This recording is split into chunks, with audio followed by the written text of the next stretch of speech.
If you like the story, you can support the author on Patreon. Link is in the description. Chapter 1, Ginny's first entry. A/N, this is one of my favorite Harry Potter fics, let's see how it goes in the web oval.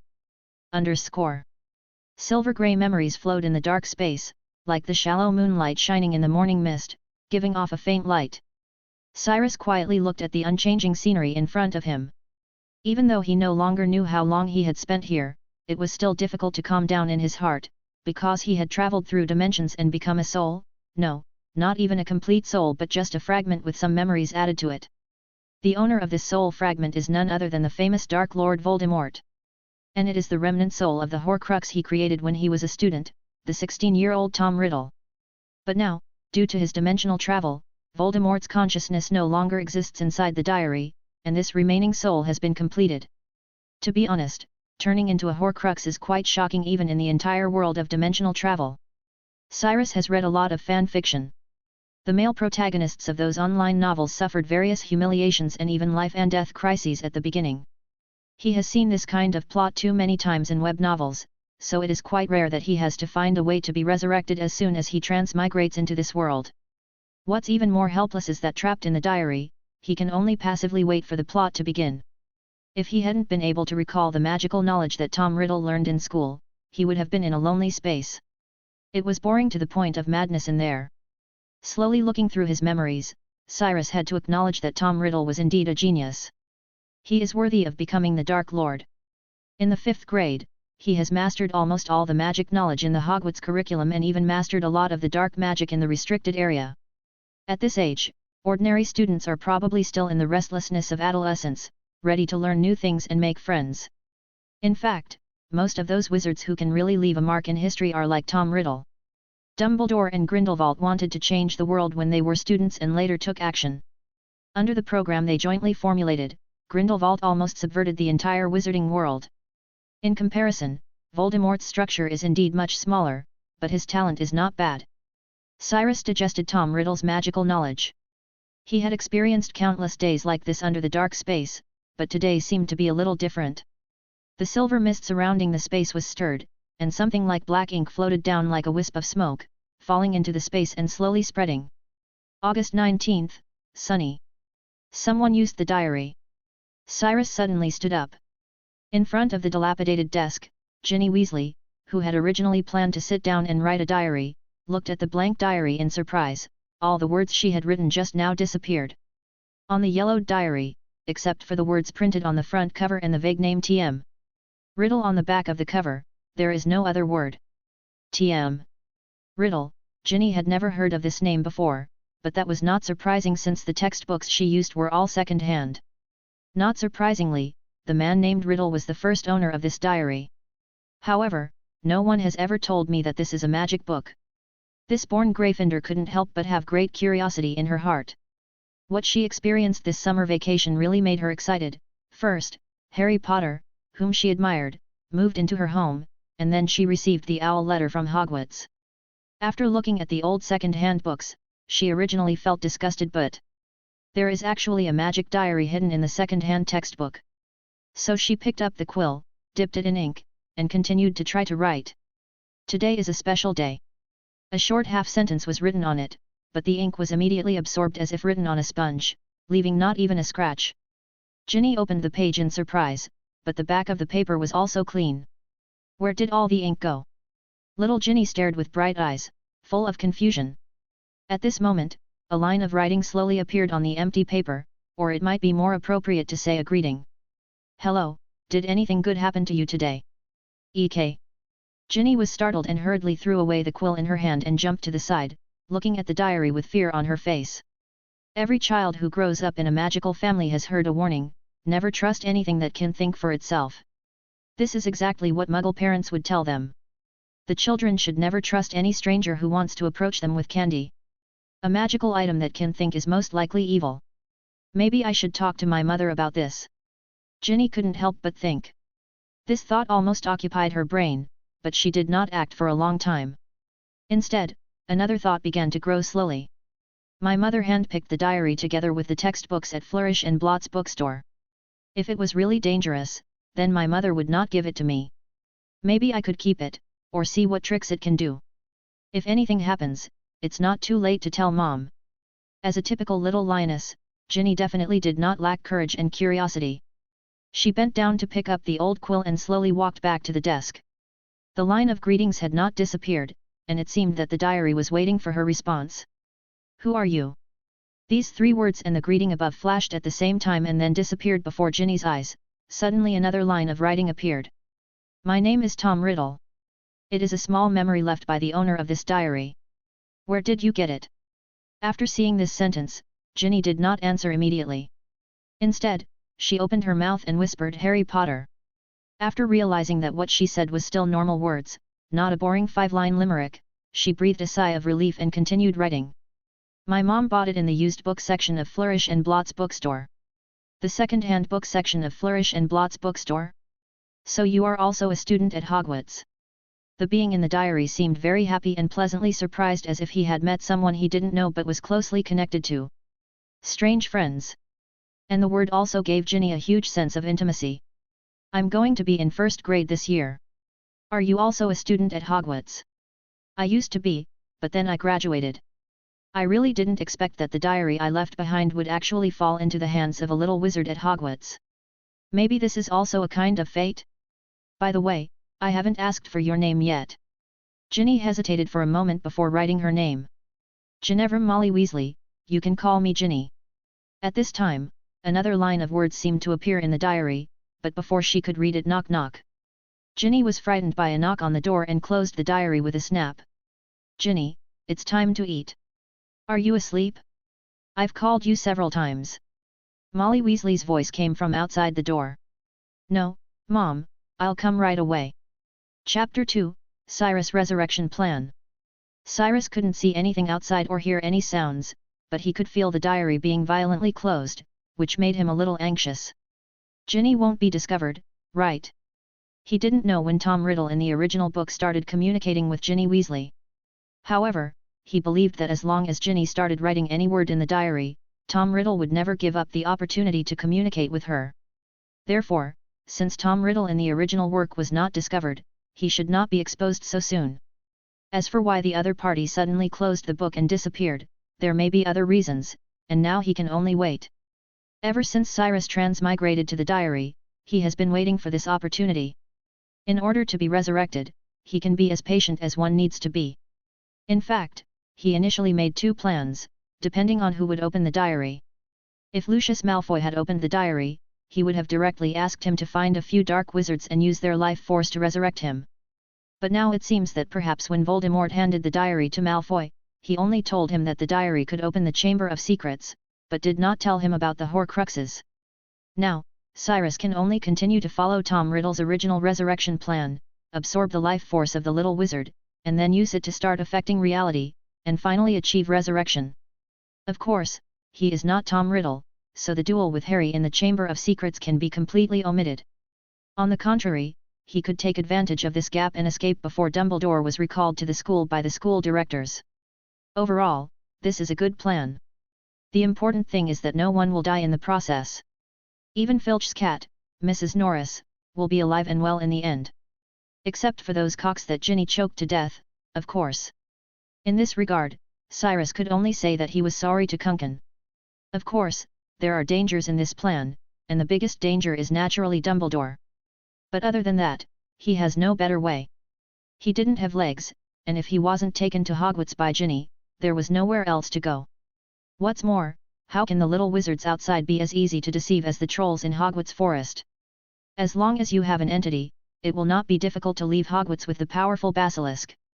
After leaving Hogwarts, the safety factor will be greatly enhanced. Even if Dumbledore knew it was him who was doing the trick, he probably wouldn't be able to find his trace. As for confessing to Dumbledore, Cyrus discarded the idea as soon as he thought of it. Dumbledore in his right mind would not trust someone who stood in front of him with Tom Riddle's face. He would only think that Voldemort wanted to play tricks in front of him, especially after the failure to steal the Sorcerer's Stone/Philosopher's Stone in the previous school year, and maybe he was planning some other trick. Ginny walked down the stairs quickly and saw Harry talking and laughing with Ron at the dining table. She immediately blushed and lowered her head, pretending to be a lady and sitting quietly on the chair. The other members of the Weasley family were not surprised by this, and Ginny had been in this state ever since Fred and George secretly drove away the magic car to pick up Harry. Harry was not familiar with Ginny. He just thought that Ron's little sister was a bit weird and not very talkative. Harry briefly greeted her and immediately concentrated on the food on the table. At the Burrow, his food was much better than at the Dursleys'. Almost every meal he ate was so full that he couldn't help but worry about whether he would gain a few pounds before school started again. Perhaps the Quidditch team would refuse to keep him a seeker due to his fat belly? However, these days, he had played family Quidditch with several other members of the Weasley family from time to time. It was obvious that his skills had not deteriorated, which made Harry relax a lot. After dinner, Ginny walked quickly back to her room, locked the door from the inside, and made sure no one could come in. Then she walked to the desk and carefully placed her hand on the diary. She hadn't paid much attention to it before, but then she realized that the book did look a lot older. The black cover was a little faded, but it was very smooth. Although old, it is not shabby at all. There was a date and some other name printed on the cover, which looked a bit like a publishing house or something. Is this a diary from 50 years ago? 50 years is a very long time, especially since the owner of the book has experienced such a terrifying era. Perhaps this Mr. Tom Riddle is dead? Ginny couldn't help but think. She took a deep breath and opened the book, but the previous sentence that she had no time to read had disappeared.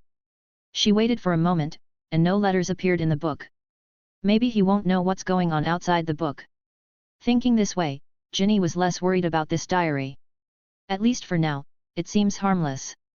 So she picked up the quill again, dipped it in ink, and started writing. Inside the diary, Cyrus waited impatiently for Ginny to respond to him again. He couldn't do anything now. His heart felt anxious, like being gently scratched by a fluffy kitten's claws. Those mysterious spells in the past, profound potions and wonderful transformations were not able to contain his attention anymore. He seemed like a husband and father anxiously waiting for his wife and child in the aisle of the delivery room. Now, the child he had been waiting for was finally born. "Hello Mr. Riddle, are you still here? My mother came over just now, and I don't know if I should tell her about you." Cyrus' excited heart calmed down in an instant. Obviously, this was the most critical moment.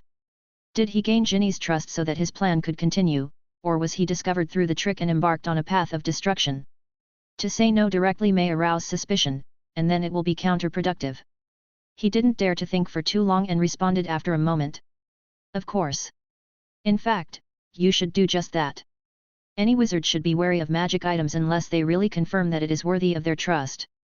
To be honest, I thought you had checked it in advance before communicating with me. Well, fortunately, what you got was my diary. If it were the wizard's sonnets, you might be in danger." "You're right Mr. Riddle. I don't want to be limited to limericks from now on. Of course, I think Mr. Riddle is trustworthy." Seeing her own response, Ginny immediately giggled, remembering that she had muttered Harry Potter's name specifically to verify whether she was cursed. But precisely because of this, it seems that this diary is not one of those evil magic props. "Why? It's caring about my well-being." Ginny's eyes sparkled. "Of course, I won't do something as cruel as those dark wizards. In fact, I was one of the best students when I was at Hogwarts. I was a prefect and later served as the president of the student union. During my time at school, I also won the award for my special contribution to the school. I think that medal is still in the prize display room to this day." Cyrus hinted that he was trustworthy and changed the subject. "Really? You sound just like Percy." Ginny replied in surprise, "But he hasn't become the student union president yet, and he hasn't won any special contribution award." "Who is Percy?" "It's my brother.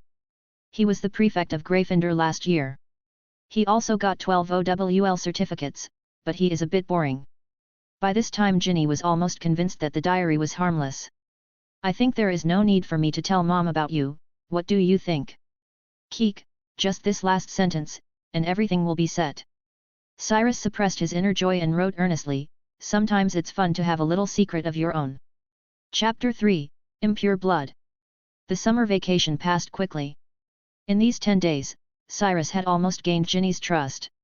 Now the two of them are as close as childhood friends who have known each other for many years. To be honest, this was not difficult at all. Although Ginny is the most favored child in the family, as a girl, she always has secrets that make it difficult to talk to her family. At times like this, Cyrus or Tom Riddle comes in handy. Sometimes Cyrus would feel guilty about deceiving such a cute little girl, but in order to be resurrected, he didn't have much of a choice. Anyway, Ginny would not die in the end, and everyone who was petrified by the basilisk would eventually be cured. Everyone else in the burrow noticed that Ginny was acting a little strange because she hadn't screamed since August and returned to her room early every day. Everyone thought it was Harry's fault. Fred and George would look at each other and chuckle every time they saw her like that, thinking of their sister trying to deceive Harry. Mr. Riddle, Hogwarts starts tomorrow. Cyrus could feel the anticipation and excitement in Ginny's words. For every little wizard, going to school is an exciting thing, because it means that they are not a squib. At the same time, he was even more excited than Ginny. The road to resurrection is almost in sight, and if the plan goes well, he will be able to have a physical body before the end of the next semester. So he answered in a very enthusiastic tone. Congratulations, Ginny, I believe Hogwarts will not let you down. Thanks. A hesitant thank you fell, and Cyrus guessed that she must have something more to say. To be honest, I'm a little worried about my sorting. Fred and George refused to tell me the content of the sorting ceremony. But last year I eavesdropped on their conversation with Ron. Maybe I will have to face a troll. She said anxiously, and I know Ron's group had dealt with a troll last year. In addition, I am also worried that I will be bullied in school. Reading Ginny's words, Cyrus couldn't help but smile. Keeping the sorting ceremony secret from every first-year wizard has been a repertoire every year, and a lot of outrageous claims have been made about it. But when it comes to the sorting ceremony, Cyrus can't help but regret that he missed last year's sorting ceremony. I'm afraid I will never be able to say the words pure blood again. Of course, he is Voldemort now, a half-blood. Haha, that's a lie, Ginny. They lied to you. The school will not let first-year wizards deal with trolls. It is actually Hogwarts tradition to keep the sorting process secret. In fact, there is not much danger in the sorting ceremony. Don't think too much about that. You need not to worry. As for being bullied, have you forgotten the curses I taught you? If someone dares to say something bad to you, then pick up the wand and give him a shot. Let him know that you are not some weak girl. No need to bow down to anyone. Cyrus said without hesitation. Okay, I will resist. But what do you mean there is no great danger? Just tell me about the sorting ceremony. Ginny asked. I won't. The little wizards should not know. Why? Cyrus couldn't help but chuckle, she is too naive. Of course, it's to ensure that the little wizards don't die, otherwise, the parents won't be happy. What do you think? Hee hee. Thank you for your comfort. Ginny closed the diary angrily. She didn't expect that Tom Riddle was unwilling to tell her the specific contents of the sorting. And that statement made her even more worried. Damn it, Tom, I never want to deal with you again. She angrily slammed the diary on the bed and sat muttering. But after a while, she couldn't help but open the diary again. Are you sure we don't have to fight a troll? Of course I'm sure. Besides, even if you really have to fight the giant monster, I don't think you need to worry. Don't forget the magic spells I taught you. If you need it, I can also tell you how to deal with the giant monster. Really? She wrote in excitement. Yes. Their brains are so small that you only need to lift a heavy object with a levitating spell and then hit them hard on the back of the head to knock them out, Cyrus comforted. Perhaps in order to compensate for his deception to Ginny, he reluctantly took on the role of a tutor. He taught her almost all the spells in Standard Spells 1. Now Ginny may be even better than Hermione in her first year. Seeing this, Ginny felt relieved. I'll trust you just once. Good night, Mr. Riddle. Good night, Ginny, good luck tomorrow. Just as Cyrus had hoped, the next day went well for Ginny. But the day didn't go very well for Harry and her brother Ron. The two of them didn't catch the Hogwarts Express, and to make matters worse, no one found out about it until Hermione came to find her. Hello Ginny, have you seen Harry and Ron? I couldn't find them in the whole carriage of the train. Hermione saw Ginny as if she saw a savior. Fred and George said the two of them were following you. I didn't. Mom and Dad took me into the platform first. Ginny shook her head. Next to her sat Luna with white hair. Ginny thought she was a bit strange girl. But they should be on the bus. We came together. Ginny said strangely. I can't find them anywhere. Hermione said angrily as she sat down opposite Ginny, and she always had a bad feeling. The child beside her, Luna, is so quiet that Hermione thinks, she must be acting like a monster in front of the kids. God knows what these two troublemakers will do. I just hope the two of them stop deducting points from Gryffindor, Hermione said. At this time, an ethereal voice sounded in Hermione's ears, as soft as a ghost floating in the air. I'm not sure. Luna's eyes widened as she was looking at something. What? I'm not sure if flying in a square box will cost you points, but I think it's cool and I want to try it. She said while looking out the window. What? Hermione and Ginny raised their voices at the same time and turned to look out the window. Ron and Harry waved to them happily, like two high-profile generals. That's Dad's car. They don't think they are very glorious, do they? Hermione said with a ridiculous face, and it was obvious that she was almost furious. That's great, they will definitely deduct big points from Gryffindor, and they may even be expelled. Expelled? Ginny turned pale and screamed in panic. She also thought that she could happily spend 6 years of school time with Harry Potter. But if what Hermione said is true, then it's all over. Don't worry, I just said it's possible. Hermione thought Ginny was worried about Ron and immediately comforted her. We did something more ridiculous last year, but it was fine in the end. As long as they don't get caught and are not seen by muggles, I think there won't be a big problem. But this kind of behavior is really... She looked out the window and hesitated to speak. The magic car finally rushed into the clouds again and disappeared. Forget it, I'd better go find Neville. Hermione stood up and walked to the door alone. Have a nice day, Ginny, she said then left, leaving space for Ginny and her classmates. Thanks. ______________ to be continued. Advanced chapters p@trian.com/hornyfbi. Chapter 4, A Night Out on the First Day of School. Tom. You lied to me. Ginny sat angrily at her desk, her quill practically poking at the paper. It was obvious that she was really angry. Normally, she would refer to Cyrus as Mr. Riddle with more respect. Be gentle, don't hurt me. Besides, when did I lie to you? Cyrus responded immediately. Humph. You said that you can't tell me about the sorting ceremony or it will be dangerous for little wizards. What happened? It was just a broken hat. Could it bite my head off? Ginny said angrily. What made her most angry was that before the sorting, she had vowed to show off the first-hand information she had learned to other students by defeating the troll, as he had explained, but the result? You've embarrassed me.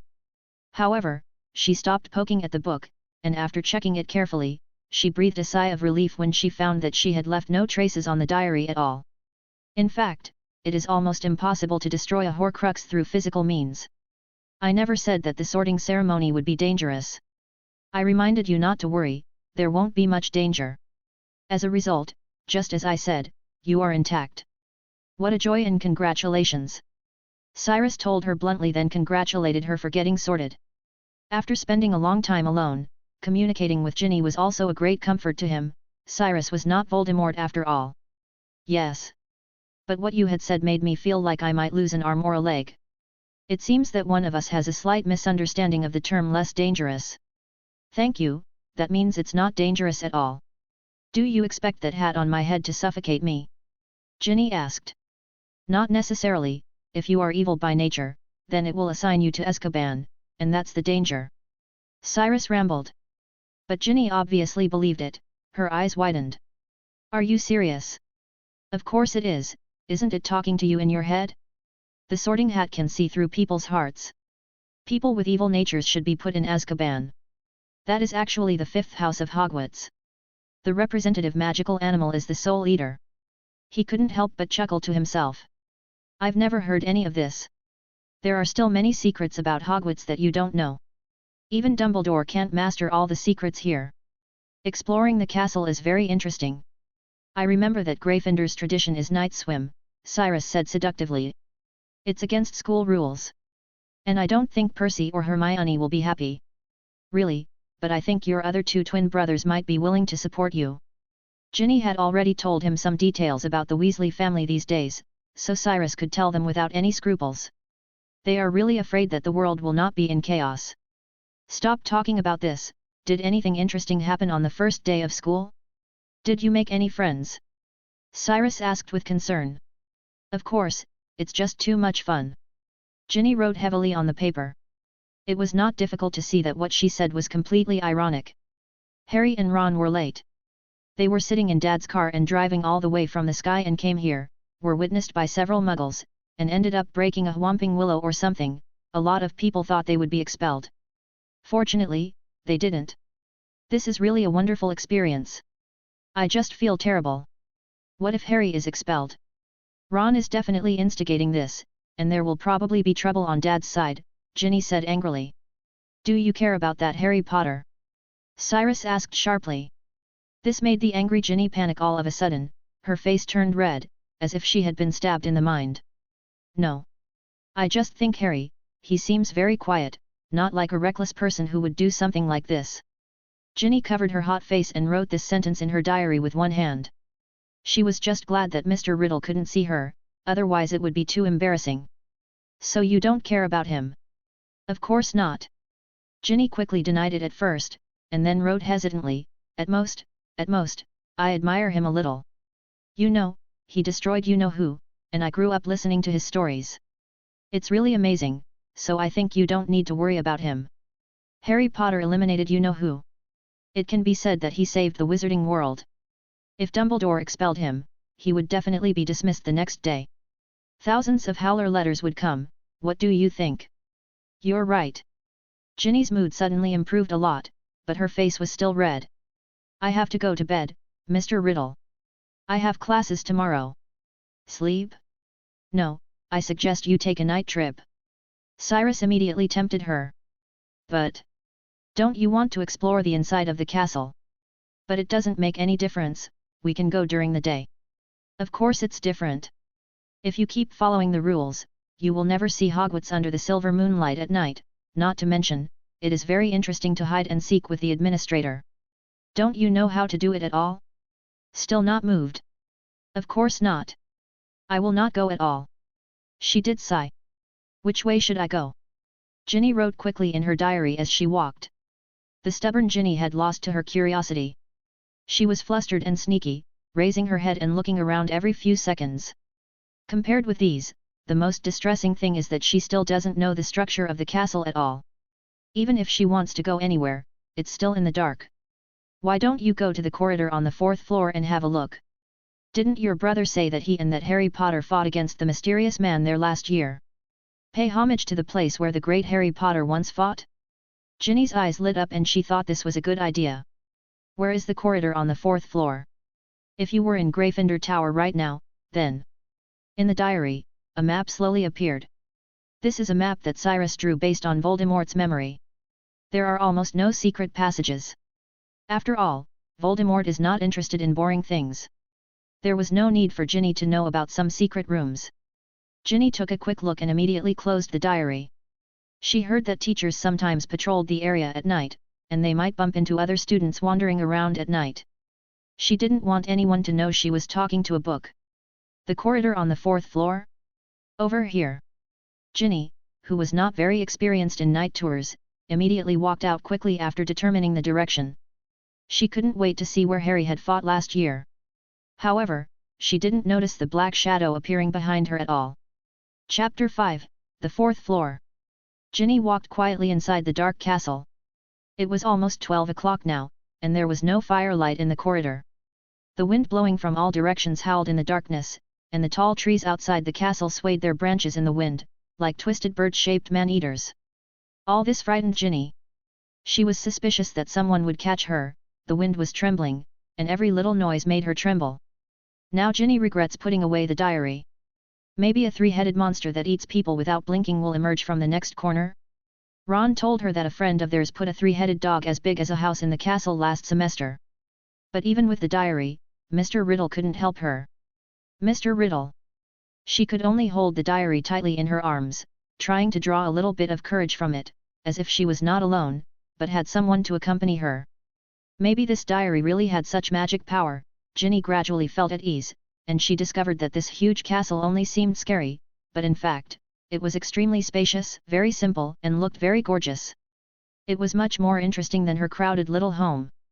She has now fully realized the joy of night walks in this castle. She can do whatever she wants, without caring about the school rules. She can run as much as she wants in the corridors, even if she picks up the wand and sends out sparks unbridled. At most, she might be warned by a portrait on the wall or a passing ghost. Just like now, Ginny meets the ghost of Gryffindor. It's not good for a little girl to wander around the castle alone at night. Ah! Gryffindor, obviously. Let me think about it, Ginny Weasley, right? The Weasley family's hair is really easy to recognize. But you actually went out at night on the first day of school, hey? You are better than your two brothers. Sir Nicholas said happily. Eck, nearly headless Nick! Ginny exclaimed in surprise. Of course, Ginny knew Nick, because just like in the book, he had performed his split action at the Gryffindor table like every other year. Unfortunately, there was still a gap between his head and neck. A little bit of skin and flesh is still connected. It's so disrespectful that you don't even want to call me sir. Sir Nicholas said, pretending to be angry. Speaking of almost being headless, this was indeed a pity. According to him, he was not happy about the axe chopping on his neck dozens of times. Yes, Sir Nicholas. Ginny immediately changed her words. Good girl. I wish you a pleasant night out. Also, don't go to the 5th floor. Peeves is there, and don't use your wand to lure Filch over. Sir Nicholas, who was in a good mood, gave a few reminders. Walking through the wall with a head hanging from his neck. So Ginny put away her wand and continued walking in the dark. Not long after, she reached the edge of the corridor on the 4th floor and found a wooden door. That's it. Locked? This can't stop me, Alohomora. She pulled out her wand, and the lock on the wooden door opened with a sound and then fell to the ground with a loud sound. Ginny couldn't help but feel proud. Fortunately, Mr. Riddle taught me all the spells used in the 1st grade. She happily opened the door and walked in. The room was dark. Lumos. The tip of the wand immediately lit up, lighting up the room. But to Ginny's disappointment, the room was boring and empty. There is no scary three-headed dog that falls asleep when it hears singing, nor is there a trap door to the ground. This is nothing. She laid the diary flat on the ground, held up the glowing wand in one hand, and wrote in a messy way. Maybe Dumbledore restored all of these. Cyrus responded to her, but there are still many interesting things in the castle. Do you know how many secret passages and secret rooms there are here? Or where can one go if he/she is hungry and wants to eat something at night? A text appeared and she read it out. What? Just go to the lower part of the auditorium where there is a fruit painting, scratch the pear in the painting and it will turn into a doorknob? Forget it, I'm not too hungry. I've already eaten enough at the dinner. Ginny refused. She was a little disappointed that she didn't find anything related to Harry, but she quickly thought of something else. By the way, Mr. Riddle. You said before that you won a special contribution award, right? Can I go and see it? Of course, Cyrus said immediately. I'm glad you still remember this. The metal display room is on the 4th floor. It's just a few turns away from here. So Ginny closed the diary again, extinguished the light of her wand, and walked out quietly. A few minutes later, another dark figure appeared here. Come on, Mrs. Norris, catch those kiddies who are violating school rules. I hear voices. Let's quickly catch them. Filch's voice was hoarse and unpleasant, like an evil wizard who had drunk too much potion. However, if this were the case, maybe he would be happier. His legs and feet were not very good. He held an oil lamp in one hand and trotted over awkwardly. Ah, I found it, a lock. Careless guy. He excitedly picked up the chain that had fallen on the ground when Ginny had opened the door. How much he wanted to tie the chain to the little wizards and let them hang on the roof. Only he knows. Quick, it must be those two boys from the Weasley family. Don't let them run away. He urged Mrs. Norris. Mrs. Norris sniffed the remaining smell on the ground vigorously and slowly followed Ginny's departure. Ginny wandered around the metal room, which must have been under a seamless stretching charm because the classroom was much larger than it looked from the outside. Many medals were placed in rows, including Quidditch trophies, some other competitions, and some with the names of prefects and grade presidents. These were placed on a huge table. Behind glass. In the dim light, Ginny saw Percy's name carved on it. At the same time, she naturally saw Tom Riddle's name. In fact, this name appeared many times in the medal display room, and Ginny could fully imagine how outstanding the other party was. The Special Contribution Award is completely different from other awards. This medal is very large, highlighting its special status. It's just that it doesn't specify why Tom Riddle won the award. Ginny was suddenly filled with curiosity. She couldn't help but want to know the answer immediately, so she opened the diary again. This was almost becoming her signature move. However, this time the diary was interrupted before it was opened. A hand reached out from the darkness and grabbed Ginny's wrist. Ha! Ginny's eyes widened in horror. Chapter 6, Secrets in the Patroness Charm. Ha! Fred! George! Ginny looked panicked and screamed in horror. However, Fred, who had quick eyes and quick hands, covered his mouth. Keep your voice down, Ginny, Filch is not that far from us. George said quickly. Why are you here? Ginny lowered her voice and said in panic. Her heart was beating so fast, it felt like it was about to jump out of her little chest. When did they appear next to me? Did they see me talking to the diary? These two questions kept echoing in her mind. Ginny felt like she was a prisoner being pressed onto the execution platform. She was just waiting for the executioners George and Fred to speak, and they were about to swing their axes to separate herself from the diary. But surprisingly, neither of them mentioned the diary. Haha. Sorry for scaring you. Fred slowly let go of her and said with a small laugh, I'll explain to you later, come with us now.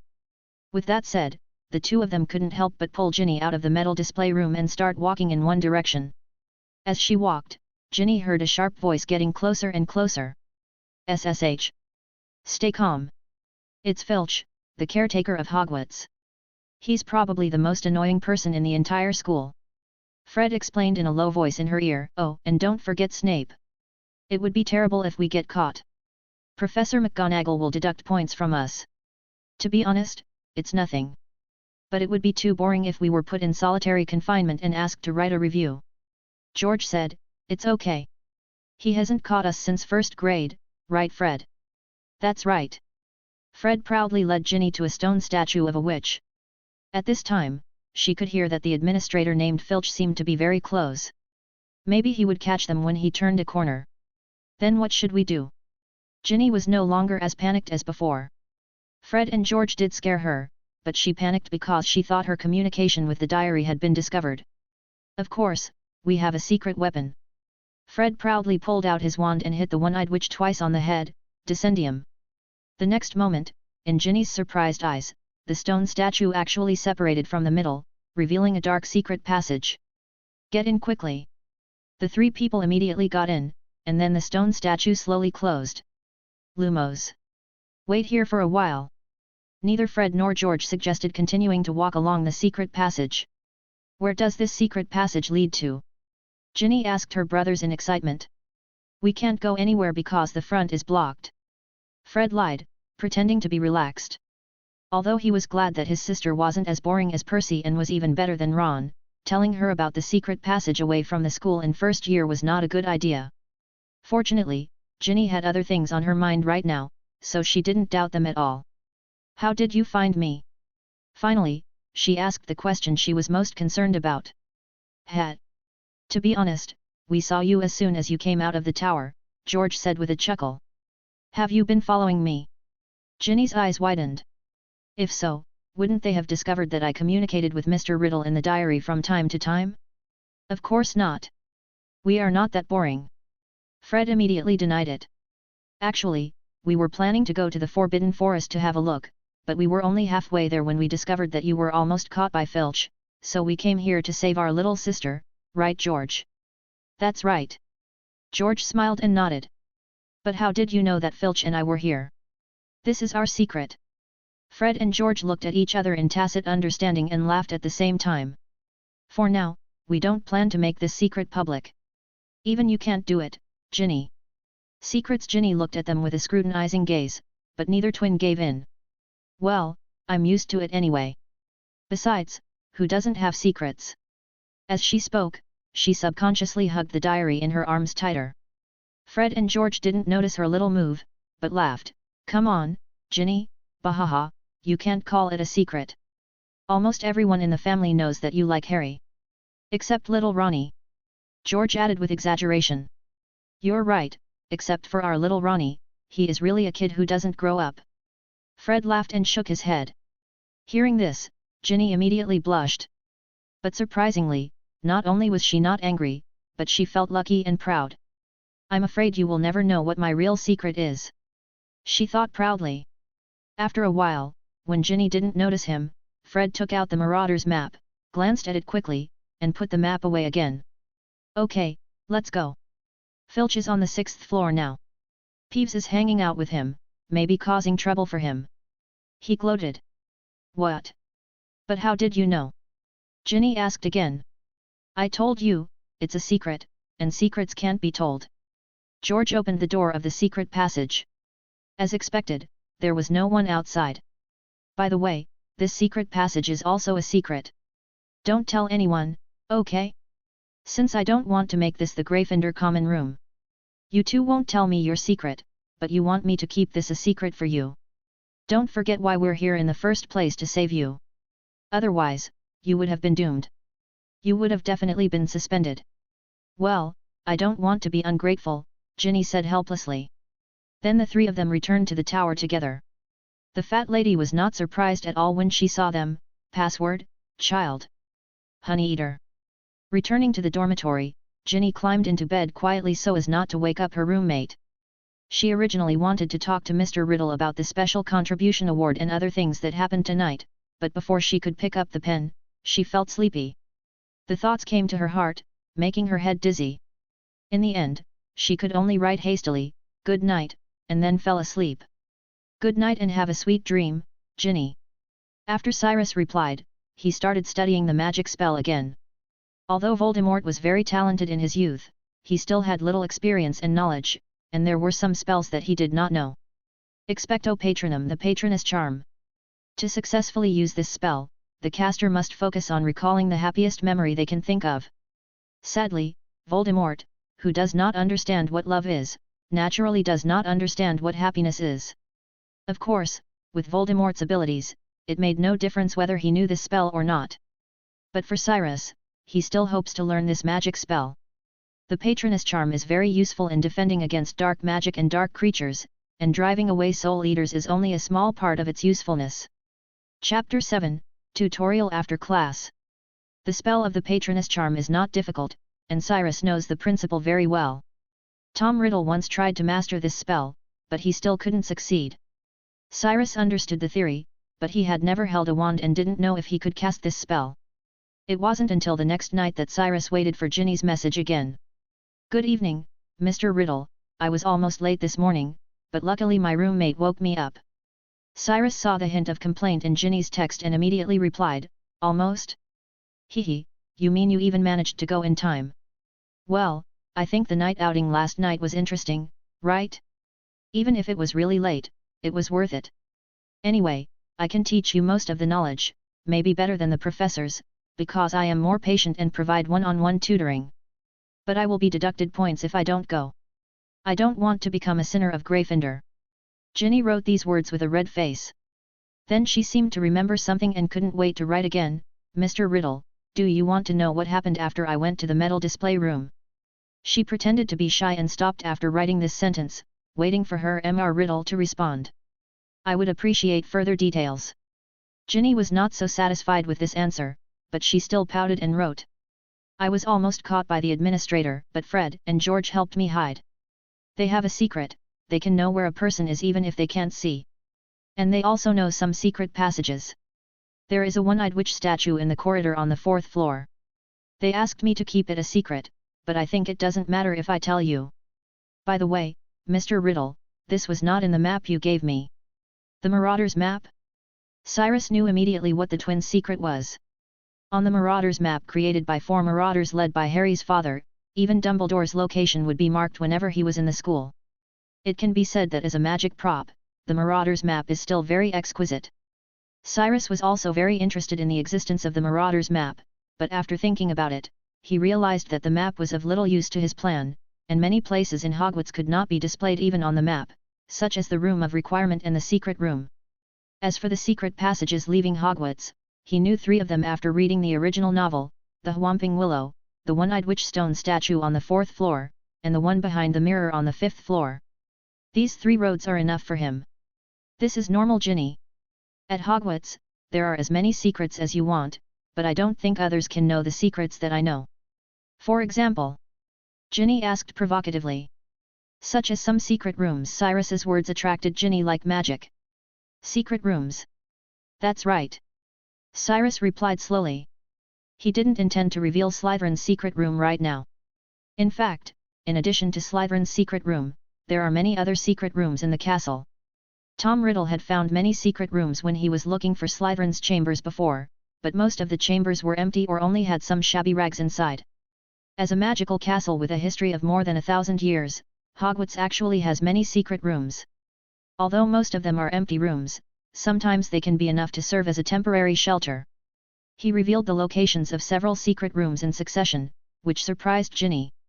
Why didn't you tell me before? I think it would be more of a surprise to discover this for yourself, don't you think so? Ginny nodded and wrote down in her diary what happened in class today. Since she had studied in advance, she received a lot of praise today and managed to gain several points for Gryffindor. She was almost like a little Hermione. Nah, a little better than her. However, her personality is not as sensitive and sharp as Hermione's, so not only is she not disliked by others, but she has made many friends. Haha, by the way, Ron got a howler sent from Mom this morning. It seems Dad is in trouble because of them too. Ron is always in trouble, and Fred and George were right, it's like he's never grown up. Just like a child. Ginny couldn't find anyone to share this matter with during the day, so she could only share her bitterness with Cyrus. And, actually, I also feel a little embarrassed. Because during class, people often asked me, who was the guy getting yelled at in the morning? Was it your brother? And was it your mom who sent the roaring letter? She said sadly, obviously feeling that Ron had embarrassed her in front of her new friends. But in fact, Ron was still very concerned about Ginny. After narrowly escaping death at the hands of the Whomping Willow last night, he wanted to see Ginny's sorting ceremony regardless of his injuries. It's a pity that the sorting ceremony had already ended by that time. You don't understand, little Ginny, boys are like this. Childish and immature. No. That's not true. You are not like them. Ginny retorted. I'm not a child. Cyrus ended the topic. Okay, let's start tonight's tutoring. You don't have to worry about charms and transfiguration this semester, but you still have to pay attention and learn more. So always practice my previous lessons. Now, what do you want to learn next? Defense against the dark arts. I asked Ron to borrow the textbook, but he immediately gave me Fantastic Beasts and Where to Find Them. Last year's Defense Against the Dark Arts textbook was called Dark Arts, A Guide to Self-Defense, but the book Fantastic Beasts and Where to Find Them can also be regarded as a supplementary book. Defense Against the Dark Arts for grades 1 to 3 is almost all about dealing with dark creatures, and these dark creatures are also part of the magical beasts. Ginny originally planned to use Lockhart's second-hand books that she spent a lot of money to buy this year for class. But Cyrus told her that those books were no different than scrap paper. Even if you read it as a novel, you have to endure Lockhart's narcissism everywhere in the text. Ginny opened Fantastic Beasts and Where to Find Them. After the preface by Dumbledore and Newt, the first part of the book asked the question, what are animals?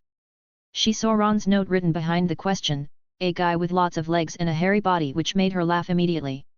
Obviously, this wasn't the right answer, but she could easily relate to Ron being afraid of spiders. Then, she soon discovered other joys left in the book. For example, according to the classification level of the Ministry of Magic, the most dangerous creatures are labeled times, followed by Ron's added note, the most dangerous creatures are whatever Hagrid likes. Ginny was overjoyed. She knew that Hagrid was the huge man who took the new students onto the boat across the lake. He was also the one who took Harry out when he strayed into Knockturn Alley during the summer vacation.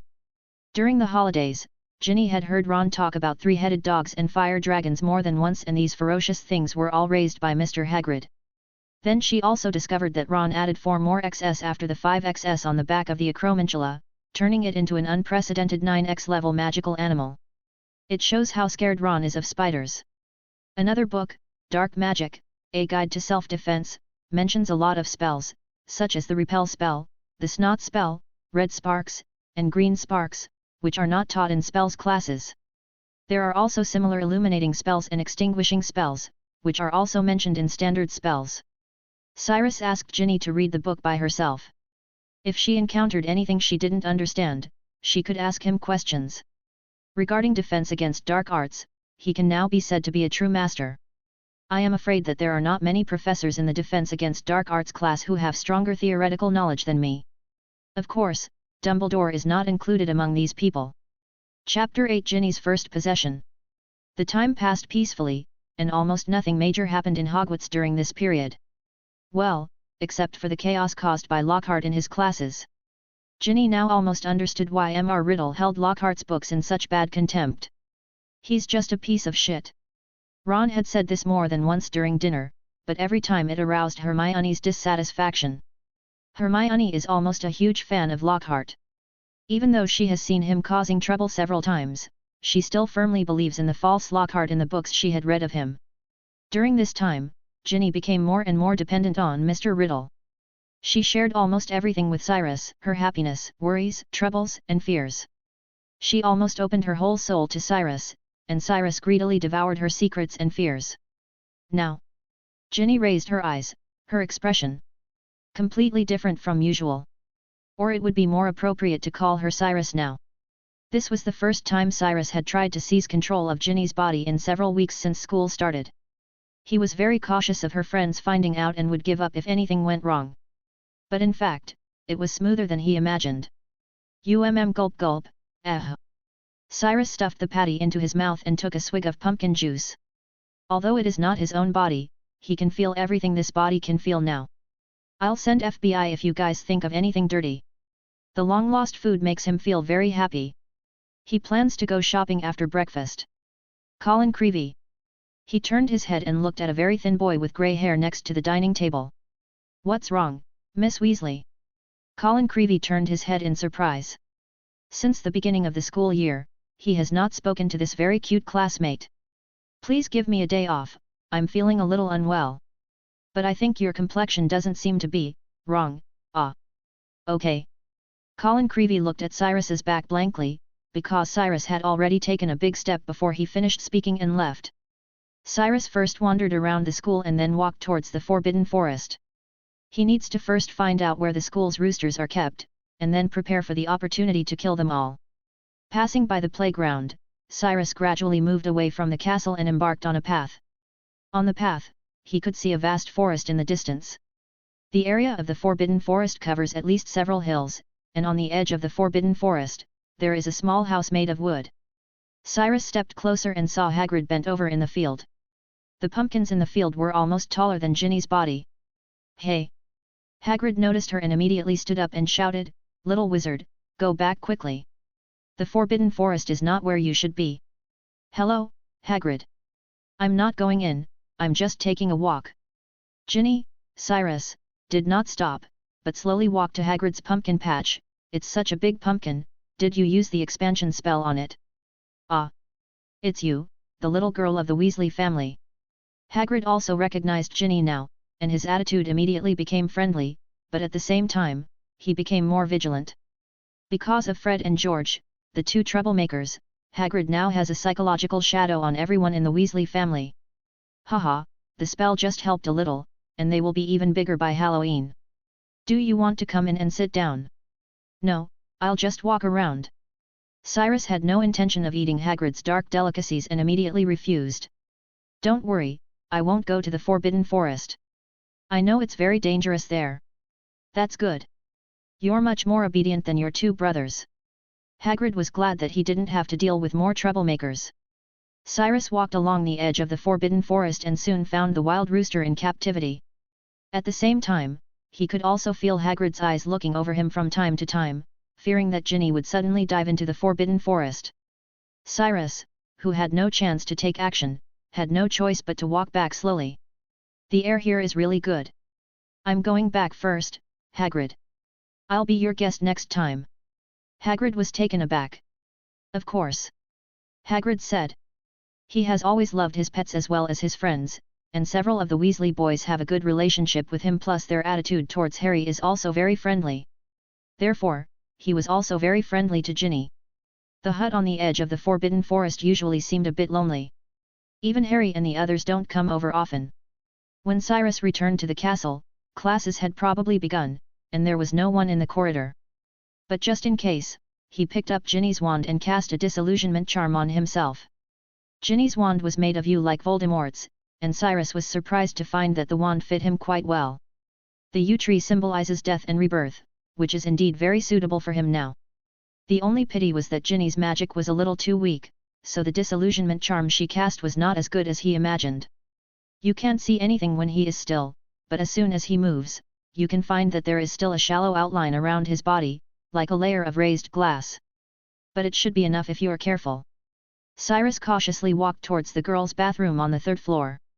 At this time, Filch's sharp voice came to his ears. "What's wrong? What did you find?" Filch shouted excitedly, "A student who skipped class." Cyrus saw Filch staggering behind the thin cat, excitement written all over his face. Mrs. Norris probably smelled the scent of Cyrus and walked towards where Cyrus stayed with her head lowered. It got closer and closer, probably because the smell here was stronger, so her pace slowed down. Mrs. Norris raised her head and looked at the corner with doubtful eyes. Filch also looked over immediately. "Nothing." He cursed in a low voice and said viciously, "You must be hiding. You casted a spell and now the crime will be increased." After patrolling Hogwarts for so many years, he certainly knew that there were some spells that could hide a person's appearance. Situations like this had happened more than once.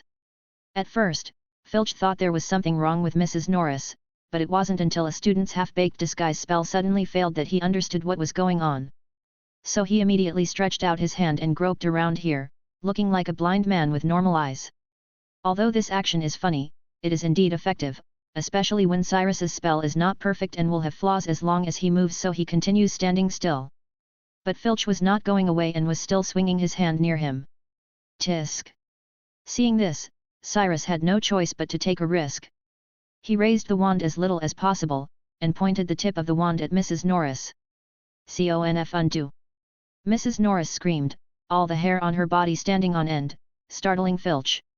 Before Filch could say anything, Mrs. Norris rushed out quickly, as if she had found some other clues. "Ah! Mrs. Norris! Did you find some clue?" Filch immediately limped after her. Cyrus breathed a sigh of relief and continued walking toward the 3rd floor. Chapter 9, The Chamber of Secrets and the Basilisk. A/N, throw some power stones at me. "You did? Thank you. _ Ever since Myrtle was killed by the basilisk 50 years ago, this bathroom has been almost abandoned. No one wants to use the toilet here.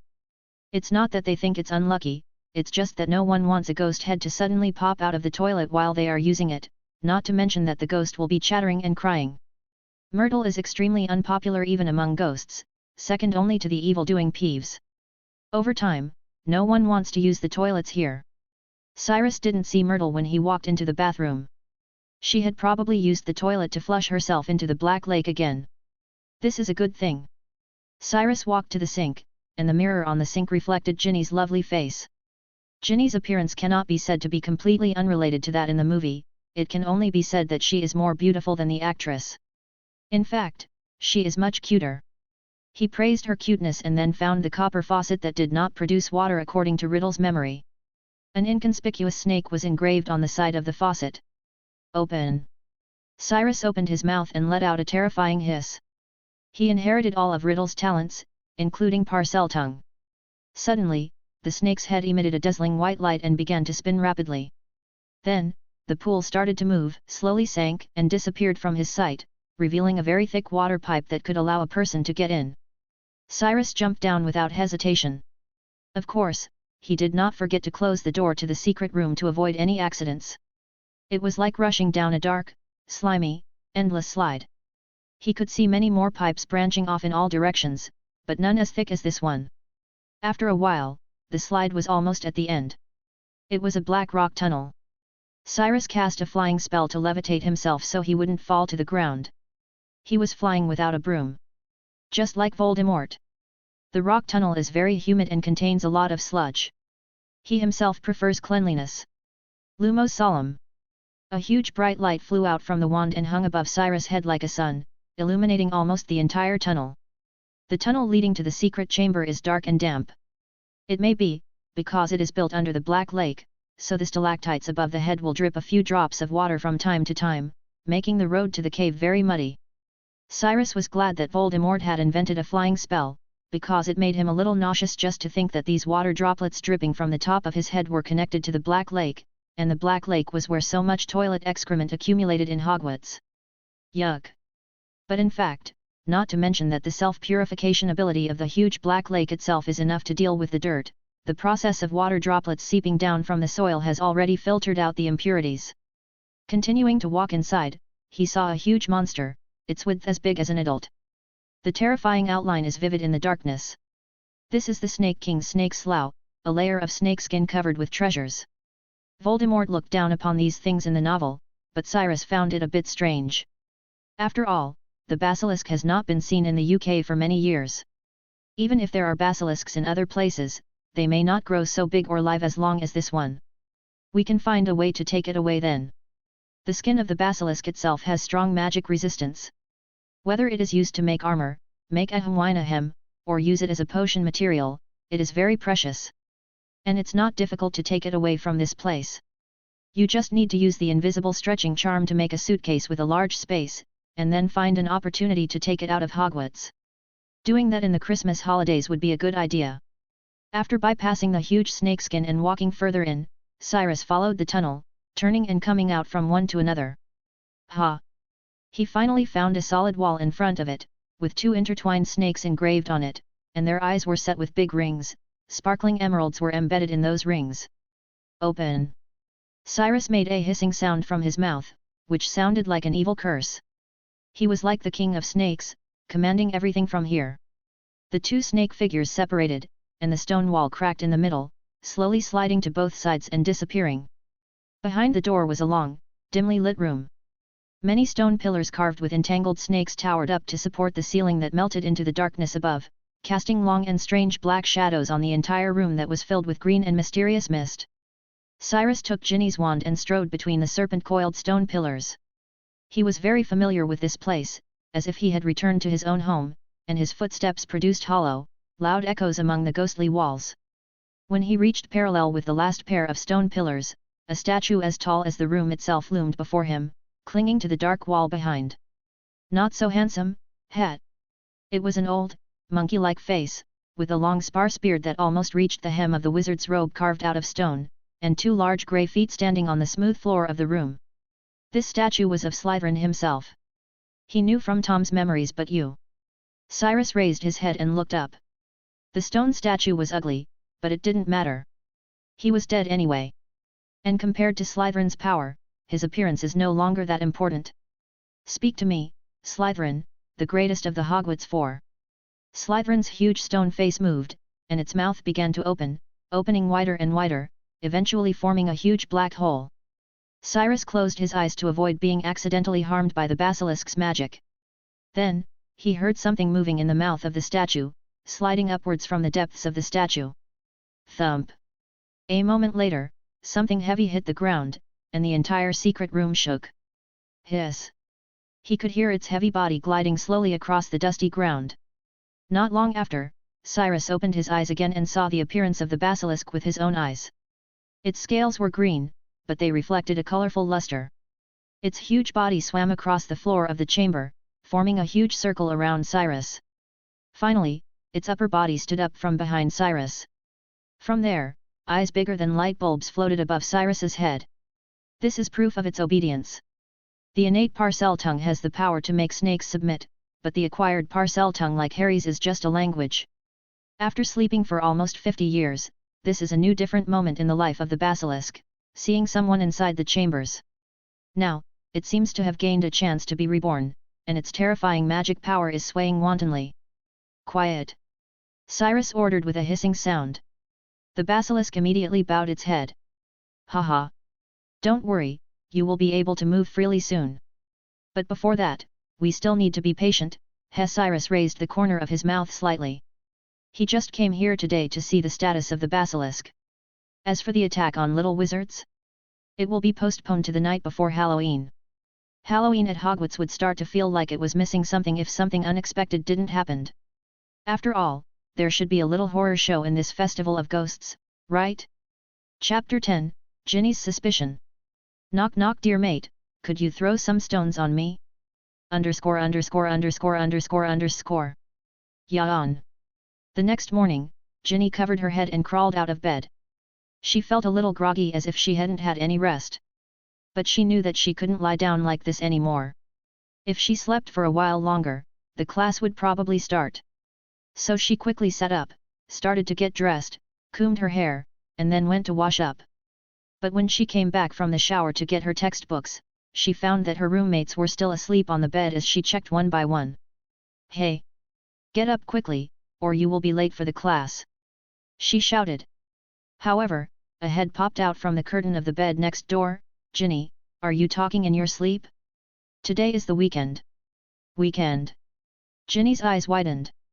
How could it be the weekend? She clearly remembered that it was Thursday when she went to bed yesterday. What was happening? Did he sleep all day? Or is it true that in this world of magic, she had skipped a day and come to the future? Of course, it's the weekend. Wasn't yesterday Friday? You said you weren't feeling well and asked Colin to ask for leave for you. Is it possible that you haven't recovered yet? Do you want to go to the campus hospital for a checkup? Or do we need to send you to St. M? Several roommates immediately asked with concern. Forget it. Ginny stopped them. It's okay. Maybe I remembered it wrong. Ginny scratched her hair, slowly sat back on the edge of the bed, and turned her gaze to her small desk. There was nothing on the desk, but the diary was hidden in the drawer. Is it you? Mr. Riddle? Although she had a little doubt in her mind, Ginny kept the matter in her heart. At this point, if she were to tell her parents about the diary, she would definitely be scolded. She didn't want to receive a shouting letter while eating. If that happened, no. She would rather die than receive a howler. On the other hand, Ginny didn't want to believe that Mr. Riddle would hurt her. Just like now, although I have lost a small part of my memory, I don't seem to be harmed. Perhaps Mr. Riddle has another reason. She wanted to open the diary immediately and figure everything out, but when she put her hands on the drawer, she was a little afraid. She was afraid that it was all false, and that from the first day, Mr. Riddle was just trying to gain her trust. I regard Mr. Riddle as a friend and tell him all my secrets. If I am really betrayed, what should I do? Thinking of this, Ginny suddenly realized that she didn't know anything about Mr. Riddle. She had only seen the others glory in the medal room, but what about everything else? What kind of person is Tom Riddle? He looked so good in those photos, maybe like Percy? No, he was much more interesting than Percy, and not as rigid. Ginny thought about how Mr. Riddle instigated her to violate some trivial school rules these days, which was indeed interesting. He also taught her many little curses that could not be learned in textbooks, saying that they should be of help to her when she's in middle of a conflict with others. Come on! Comparing him with Percy was wrong. He is not grumpy like Percy at all, but his nature is a lot like Bill. Ginny thought this way, and the more she thought about it, the happier she became. The more she thought about it, the more she felt that it was impossible for Mr. Riddle to hurt her. But in this way, the question returns to the starting point. Was she really ill yesterday, or was it really Mr. Riddle who is up to something? And if so, why is he doing it? And should I continue to communicate with Mr. Riddle? Ugh! All kinds of problems bothered Ginny and made her a little irritable. She wanted to go back to sleep, but she couldn't sleep at all. So she simply got up and walked silently to the common room. Hey, Ginny! Ron stopped her with his eyes dazed. Can you help me call Hermione? Harry went to practice Quidditch this morning. We plan to go over and have a look. You can also come with us. Oh, okay, but I'm not in the mood right now. Ginny just nodded and turned to find Hermione's dormitory.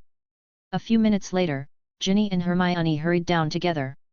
Are you really not coming with us, Ginny? Ron looked more awake now. He was a little confused. His sister usually admired Harry so much and wanted to keep her eyes on Harry all the time, but now, she didn't seem to be so interested in Harry. Ha, this is not surprising. Ron thought. Putting aside those legends, Harry is actually just an ordinary wizard. Ron himself also realized this in the process of getting along with him. Of course, after taking off the cloak of legend, Harry is still a great friend, at least much better than that idiot Lockhart. Ginny pondered for a moment. She was really not in the mood at first, thinking that Mr. Riddle would make her feel more cheerful from time to time and was much better than Harry, but she suddenly felt that there was nothing wrong with going to see Harry's practice with Ron and Hermione. It just so happened that she had nothing to do now because she found that when she was unconscious, Mr. Riddle had thoughtfully completed all her homework for the weekend. All right. She finally decided to go with them. The three of them first went to the hall to bring some food and then went to the playground together. The Quidditch stands were empty, with almost no one there. Well, no spectators would come to watch someone practicing in the morning, but no one was on the field as well. When they got to the stands, they saw Colin holding up his camera and taking photos everywhere crazily. The three of them sat together, and the morning fog on the playground had not completely dispersed. After a while, "Look, some people finally showed up," Hermione said. Harry and other team members came out wearing uniforms. "It looks like he's about to start training again." Ron was surprised at the intensity of his Quidditch practice, as Harry had set off before dawn. "You haven't finished practicing yet?" "Not finished yet? No. It hasn't started yet."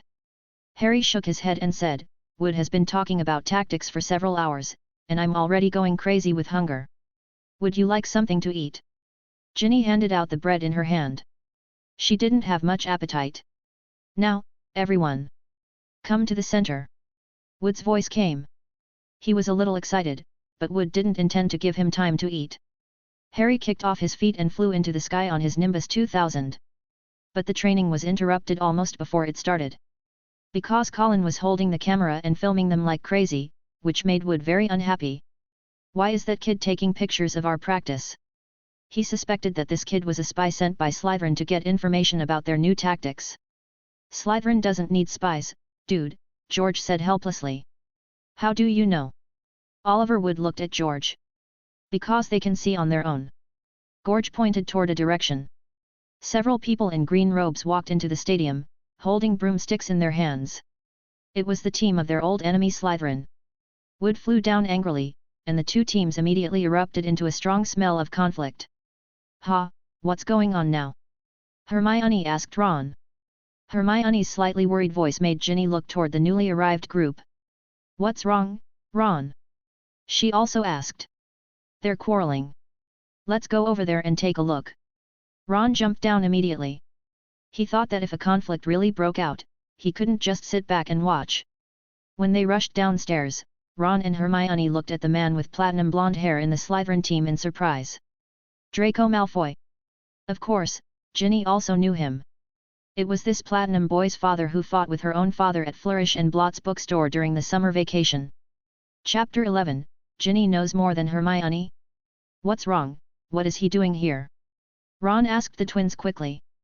But before anyone could answer. "Hat. I'm the new seeker of the Slytherin team, Weasley," Malfoy said proudly. "Just now, everyone was admiring the broomstick my father bought for our whole team." Ron stared dumbfounded at the 7 advanced broomsticks in front of him, Nimbus 2001, which has a better performance than Harry's Nimbus 2000. "It's nice, isn't it?" Malfoy said pleasantly, "but maybe Gryffindor can use some gold and buy some new brooms?" "Oh. I think you can sell those old not-so-clean sweep 5s, they are so old I think the museum will bid for them, Weasley." Pfft. The Slytherins laughed loudly. "Hat. At least none of the Gryffindor players can be bought by someone's father so that someone can join the team," Hermione said sharply. "Our team members got in the team purely on merit." Malfoy's proud face darkened, and it was clear that these words completely hurt him. "No one asked for your opinion, you stinking little mudblood," he said harshly. This sentence immediately caused an explosive reaction. Flint had to rush in front of Draco to prevent Fred and George from jumping on him. Ron screamed, "How dare you!" and reached out to his clothes, pulling out the broken wand from it. "You will pay for it, Malfoy!" he shouted and pointed furiously from Flint's arm looking at Malfoy's face. "Now, go and spit slugs, slugulus eructo." But due to his wand being broken, a huge explosion resounded throughout the stadium, and a green light shot out from the back of the wand, hitting Ron in the abdomen, causing him to stagger and fall to the grass. "Ron! Ron! Are you okay?" Hermione screamed. Ron opened his mouth to answer, but no words came out. Instead, he burped loudly, and several slugs fell from his mouth onto his lap. The Gryffindor team gathered around Ron, who kept spitting out big shiny slugs, and no one seemed to want to touch him. Bahaha! Who's spiting slugs now, you fool? Poor Weasley can't even cast a simple charm. The Slytherin team members all collapsed with laughter. Flint laughed so hard that he couldn't stand upright, leaning on his new broom for support. Pfft! Weasley, why did you eat this many slugs? Now they are climbing your belly. Malfoy was on all fours, pounding the ground with his fists. Ginny seemed to have only come back to her senses from this moment on. Dirty and filthy words entered her mind, and Ron's miserable situation made her very angry. She was already a little upset and angry, but when she saw Malfoy and the others being so hateful, she immediately took them as an outlet to vent her annoyance. Furnunculus! A curse immediately flew out from her wand, but it did not hit Malfoy. Instead, it hit Marcus Flint, who was standing in front of Malfoy. The big man screamed immediately. His skin was burning under the influence of the curse, and it was covered with pimples and became extremely ugly, as if a layer of chili oil had been poured on a festering wound. Flint immediately glared at Ginny fiercely and raised his wand with hatred on his face. You little brat, how dare you attack me? Hey! Stop it! Fred and George immediately rushed towards him and grabbed his wand with their hands. Wood and others also reacted and hurriedly struggled with the Slytherin people. An all-out war broke out. Harry! Take Ginny and Ron away quickly! No one knew who shouted, and Harry finally reacted and quickly helped up the dirty Ron. Go to Hagrid's house. That's the closest. The four people pushed through the crowd and rushed out. Colin didn't know what was going on and ran over without any eyesight to take a picture of Ron, who was spitting out slugs. Get out of the way, Creevy! Ginny pushed him away angrily. Colin watched them leave blankly, confused. Wasn't Ginny Weasley quite polite yesterday? They soon arrived at Hagrid's hut, but saw Lockhart walk out from inside. Don't let him see us! In order not to get into trouble, Harry had to hide first. This was a very correct decision. If Lockhart was allowed to treat Ron, his life would probably be in danger. They waited until Lockhart was gone before knocking on Hagrid's house. Oh! Harry! It's you! I thought it was Lockhart who was back. Ugh, what's wrong with Ron? Hagrid asked quickly. Ron was struck by his own spell, said Hermione. Hagrid wasn't too worried. He found a large copper basin and placed it in front of Ron. It's better to spit it out than swallow it. Spit it all out, Ron. I guess there's no other way but to wait for it to stop on its own, Hermione said worriedly as she watched Ron leaning over the copper basin. Even under the best of conditions, that's a very difficult spell to cast, and you even used a broken wand. Wait, maybe I can make it stop. Ginny suddenly thought of something: how to undo the evil curse. He taught me. With that said, she picked up her wand and pointed it at Ron. This made everyone else a little worried. After all, it felt uncomfortable to be pointed at by a wand. Ugh! Ginny, if you are not sure, I think it's okay to vomit. Ugh! Ron said as he vomited. It's better to try than to do nothing. Ginny felt very confident. The pimple spell she just used was also taught by Mr. Riddle, and it turned out to be very useful. Her wand glowed again, and after the spell hit Ron, Ron shivered first. Although he was still vomiting, no slugs were coming out of his mouth. It worked. How did you do it? Hermione's eyes widened. She didn't expect that Ginny, who had just entered school this year, could break the curse that she was unable to do anything about. Yet. Hi. I read it in the book. Ginny was very happy to see her spell working. This proves that Mr. Riddle did not deceive her. What book is it? Hermione's eyes sparkled as she asked carefully. I'll go read it later too. I can't believe that I missed such an important book. Maybe I remembered it wrong. I didn't see it in the book. Maybe it was Bill. Yes. Bill taught it to me. Ginny said quickly. Hermione was a little suspicious. Really? Fortunately, Hagrid interrupted her and asked what happened. She had no choice but to tell Hagrid everything that had happened. Malfoy scolded Hermione, which must have been a very nasty word because everyone was so angry. Harry quickly answered. Not just nasty. Very vicious, croaked Ron, who had almost recovered, his face, pale and sweaty. Malfoy called her a mudblood, and Hagrid. Hagrid looked very angry and cut him off, yelling, Is it true? Yes, she said, but I don't know what it means. Of course, I can tell it's very rude. Mudblood is a slanderous term for Muggle-borns, people whose parents do not know magic. Some wizards, like the Malfoys, always feel that they are superior to others because they are so-called pure-bloods. Ron explained. Actually, the rest of us know it doesn't matter at all. Look at Neville Longbottom, he's a pure-blood, but he can't even put the cauldron correctly. You're right, they haven't invented any spell that Hermione can't do yet. Hagrid said proudly, and Hermione's face turned red with embarrassment. But I didn't expect you to be so brave, Ginny. It's a pity that we didn't hit that annoying Malfoy. Ginny looked at Ron and said unhappily. It's not that bad. It would have been a bit troublesome if it had hit. That Malfoy boy's father is the school governor of Hogwarts. Hagrid said. Then, they stayed at Hagrid's place for a while, and Ginny felt better again because she found that everything Mr. Riddle taught her was useful. Even being punished by Mag for confinement after returning to the castle did not affect her mood at all. Chapter 12, I just have a good teacher. You are back, Potter and the two Weasleys. Professor McGonagall walked towards them with a stern face. You three are staying here for the night. As he spoke, Mag couldn't help but look at Ginny, and said in an unbelievable and extremely headache-inducing tone, I can't believe that a first-year student dared to cast a spell on a sixth-year senior. This matter I think your parents should know. Ginny's face suddenly turned pale as she thought that she might receive a red shouting letter tomorrow morning. If so, that would be really bad. You, Mr. Weasley. You are going to help Mr. Filch polish the silverware in the trophy room. No magic is allowed, make sure it's all done by hand. And you, Miss Ginny, I think you're using your charms well, but harming a student is not good, right? You'll go help Professor Flitwick.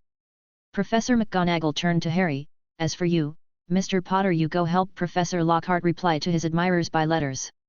Hearing this, Harry immediately felt his heart blockage. The people who gave him the most headaches this semester were the first-year freshman Colin and the narcissistic and idiot defense against the dark arts Professor Lockhart. In contrast, he would rather face Filch. How about you let me polish the metal too, he begged. This made McGonagall curious, she couldn't help but raise her eyebrows. She was obviously happy that her students didn't like Lockhart. But of course not. Professor Lockhart wants you by name. Remember, you three, you have to be there at 8 o'clock in the evening.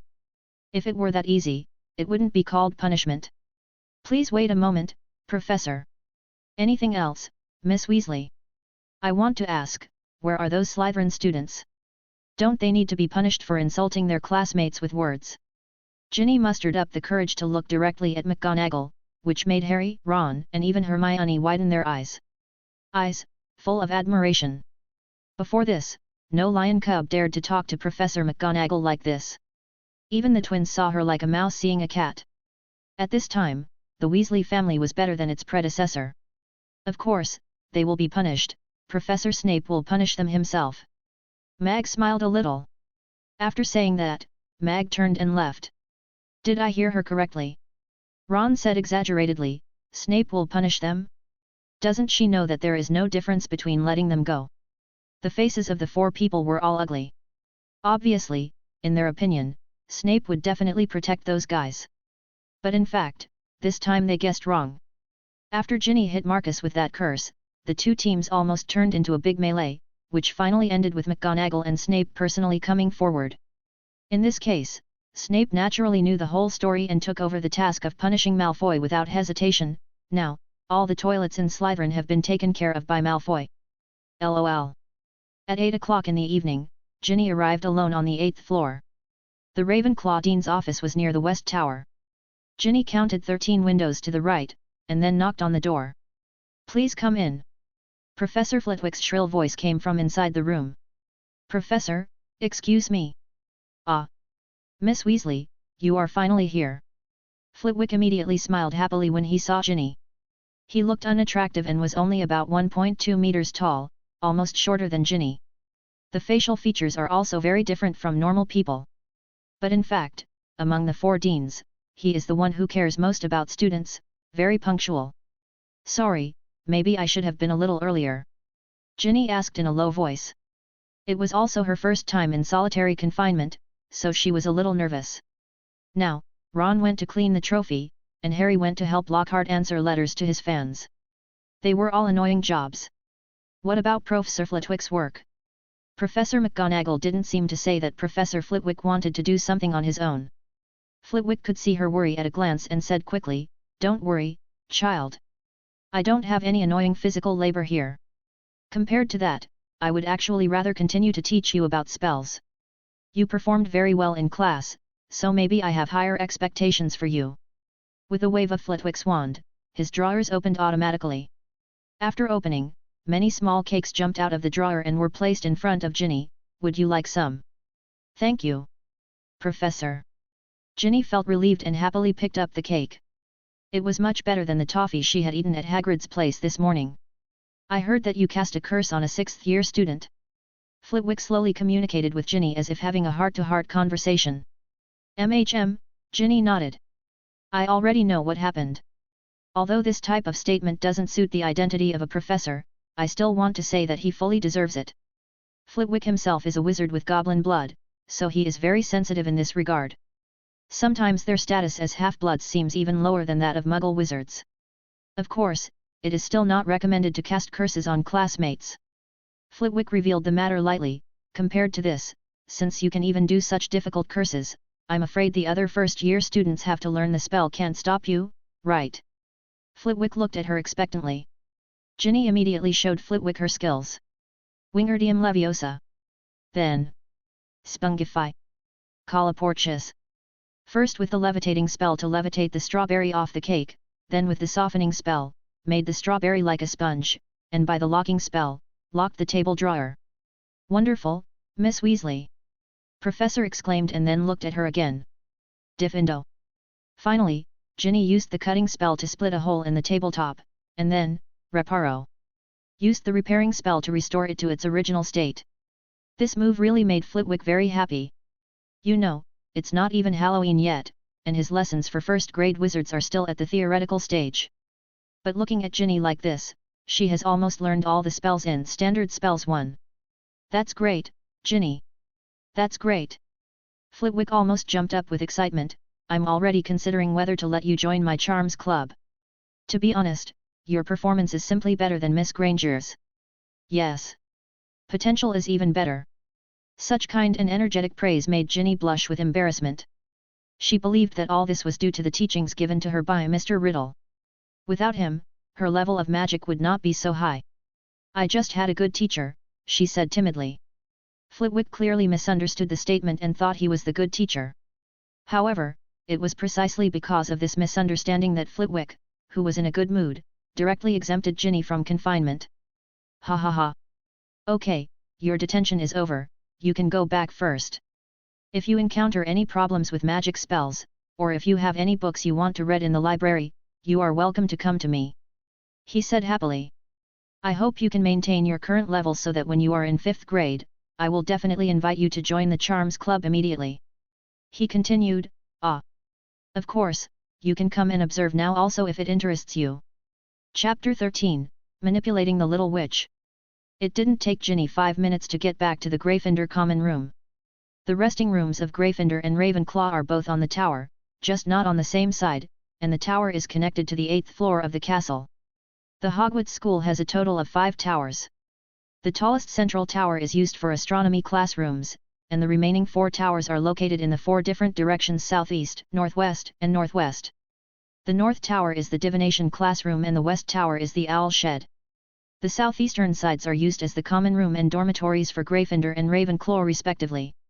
Several students were a little surprised when Ginny slipped under the fat lady's statue. "Ginny, didn't you go to solitary confinement with Ron and the others?" Percy frowned. He wasn't in a good mood because everyone in the Weasley family was in detention except his sister. In fact, the entire Gryffindor team was not spared. "Yes, but Professor Flitwick thinks that my spell casting is very good. He thinks that I should not waste my time in confinement," Ginny said immediately. Ginny had never lied to him, so Percy immediately believed her, and listening to her being praised by her professor made Percy very happy. "Well done, Ginny. Let me just say, that being a good student never goes wrong. You see, Hermione was not punished this time. If we have to protect our Weasley family, I think it depends on you and me. Now, if you'll excuse me," Percy said as he walked out. "It's so late, where are you going?" "A little thing," Percy explained vaguely. Ginny didn't ask any more questions. She was now in a hurry to find Mr. Riddle.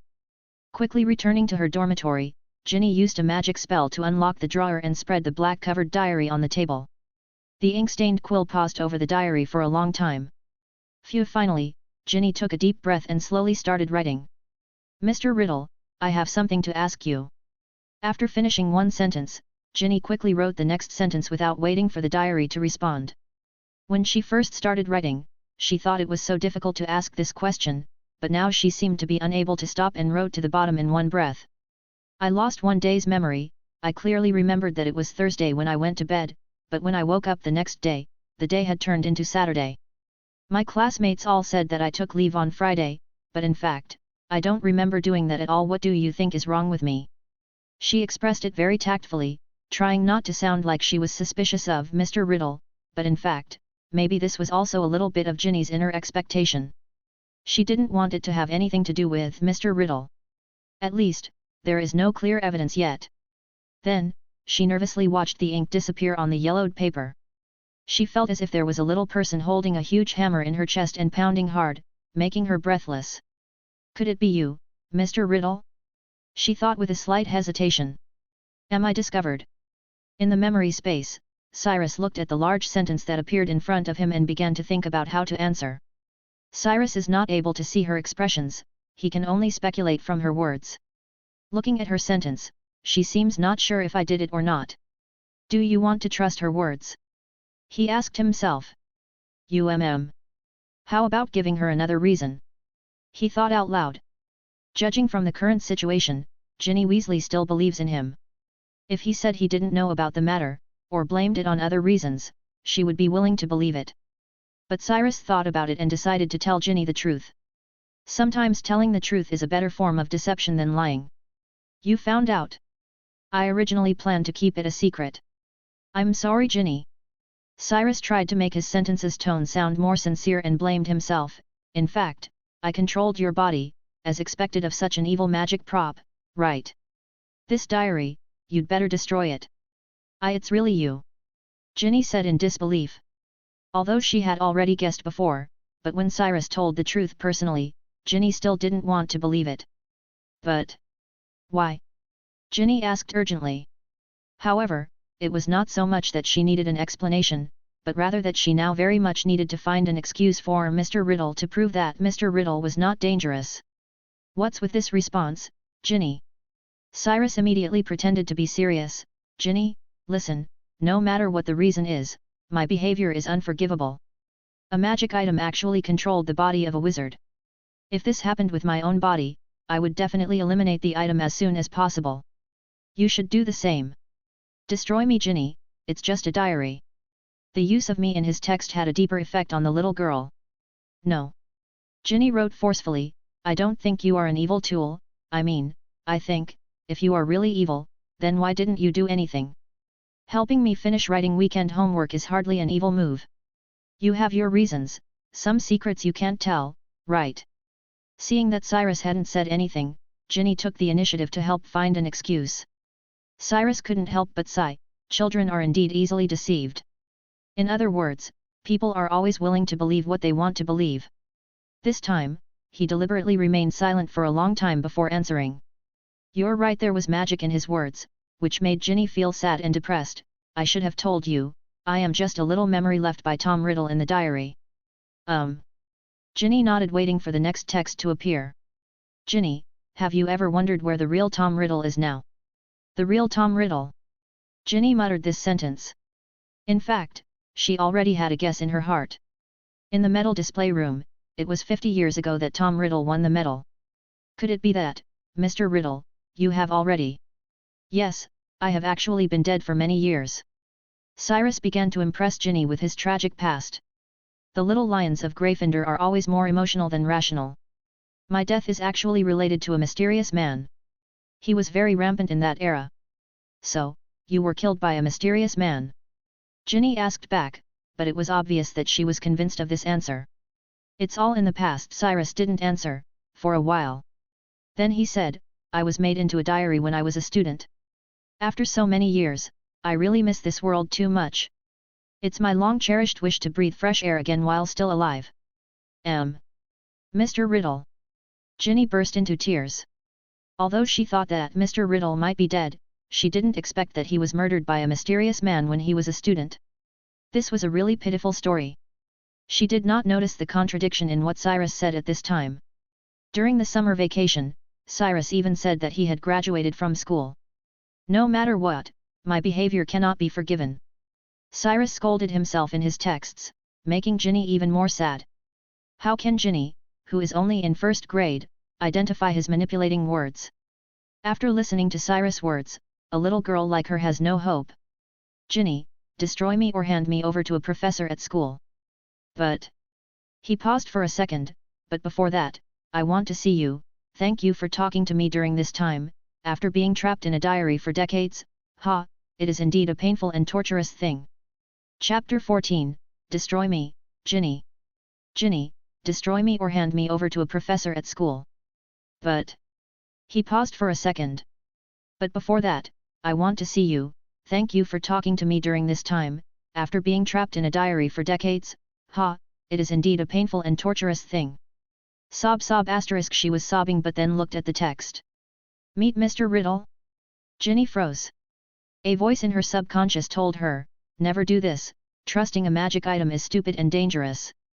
But she is emotional at the moment and her curiosity is piqued like a cat's. What kind of person would the real Mr. Riddle be? I have never really understood Mr. Riddle, but now, there is such an opportunity before me. Sob. What should I do? Ginny's inner desire overwhelmed all her vigilance. Of course, this was also related to the fact that Cyrus had made this little girl trust him very much from the first day. Little did she think that Mr. Riddle could possibly harm her. Okay, I also want to see you. Seeing that Ginny agreed, Cyrus was very happy. If Tom Riddle himself has anything worthy of praise besides his magical talent, is that he is the only one who was designated by J.K. Rowling as the most handsome-looking guy in the whole book.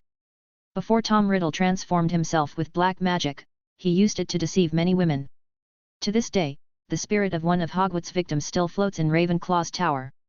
She was obviously the most intelligent descendant of Ravenclaw among the Big Four but turned out to be a stupid love brain. You just need to bury your face in the book, and I will bring you into my memory. As soon as those texts appeared, the diary seemed to be blown by a strong wind, and the pages flipped through, stopping at a certain page. Ginny gaped at the pages of the diary, which seemed to transform into a miniature television screen. Her hands were trembling slightly, and she raised the book and put her eyes on the small window. Before she could react, her body fell forward, the window was getting bigger, and Ginny felt that her body was leaving. The chair fell headfirst into the gap in the page, into a swirling swirl of colors, light and shadow. This is a grey space, and the silver mist flowing around it is like flowing morning mist, which looks both light and heavy. She looked around nervously, looking for anyone who might be her Mr. Riddle. Cyrus was not playing hide-and-seek with her. He was standing not far away, holding the phantom of a wand that belonged to no one in his hand, tilting his head and looking at her with a chuckle. Mr. Riddle! Ginny called to him tentatively. Hello, Ginny. Cyrus's reply immediately turned her inner nervousness into excitement. She trotted up to Cyrus and looked at him in surprise. I'm afraid this little girl has never thought that this Mr. Riddle who has been communicating with her is so handsome. Are you really Mr. Riddle? She looked at him in day. To be precise, this is just his memory, Cyrus said cleverly, trying to make sure that what he said was not a lie, but it was no different from a lie. I guess you must be very surprised now. I'm afraid you would have never thought that I was a Slytherin student, right? He pointed to the robe he was wearing. I really never thought about it. Mr. Riddle, after all, you always encourage me to violate school rules. Ginny muttered. It seemed that she didn't think much of Slytherin. From the moment she came in, she never took her eyes off of Cyrus's face. What's wrong?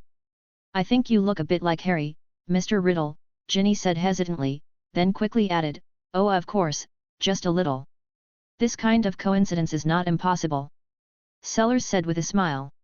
Of course, he knew why. In fact, the blood relationship between Riddle and Harry can be traced back to the time of the three Death brothers. Compared to this, Ginny, you are cuter than I thought, Cyrus said without hesitation. Ginny was immediately speechless with embarrassment and quickly looked away. It was not easy for Cyrus to deal with an 11-year-old girl. Has Mr. Riddle been staying in a place like this for the past 50 years? When Ginny set her sights on this space, she immediately showed a sad expression.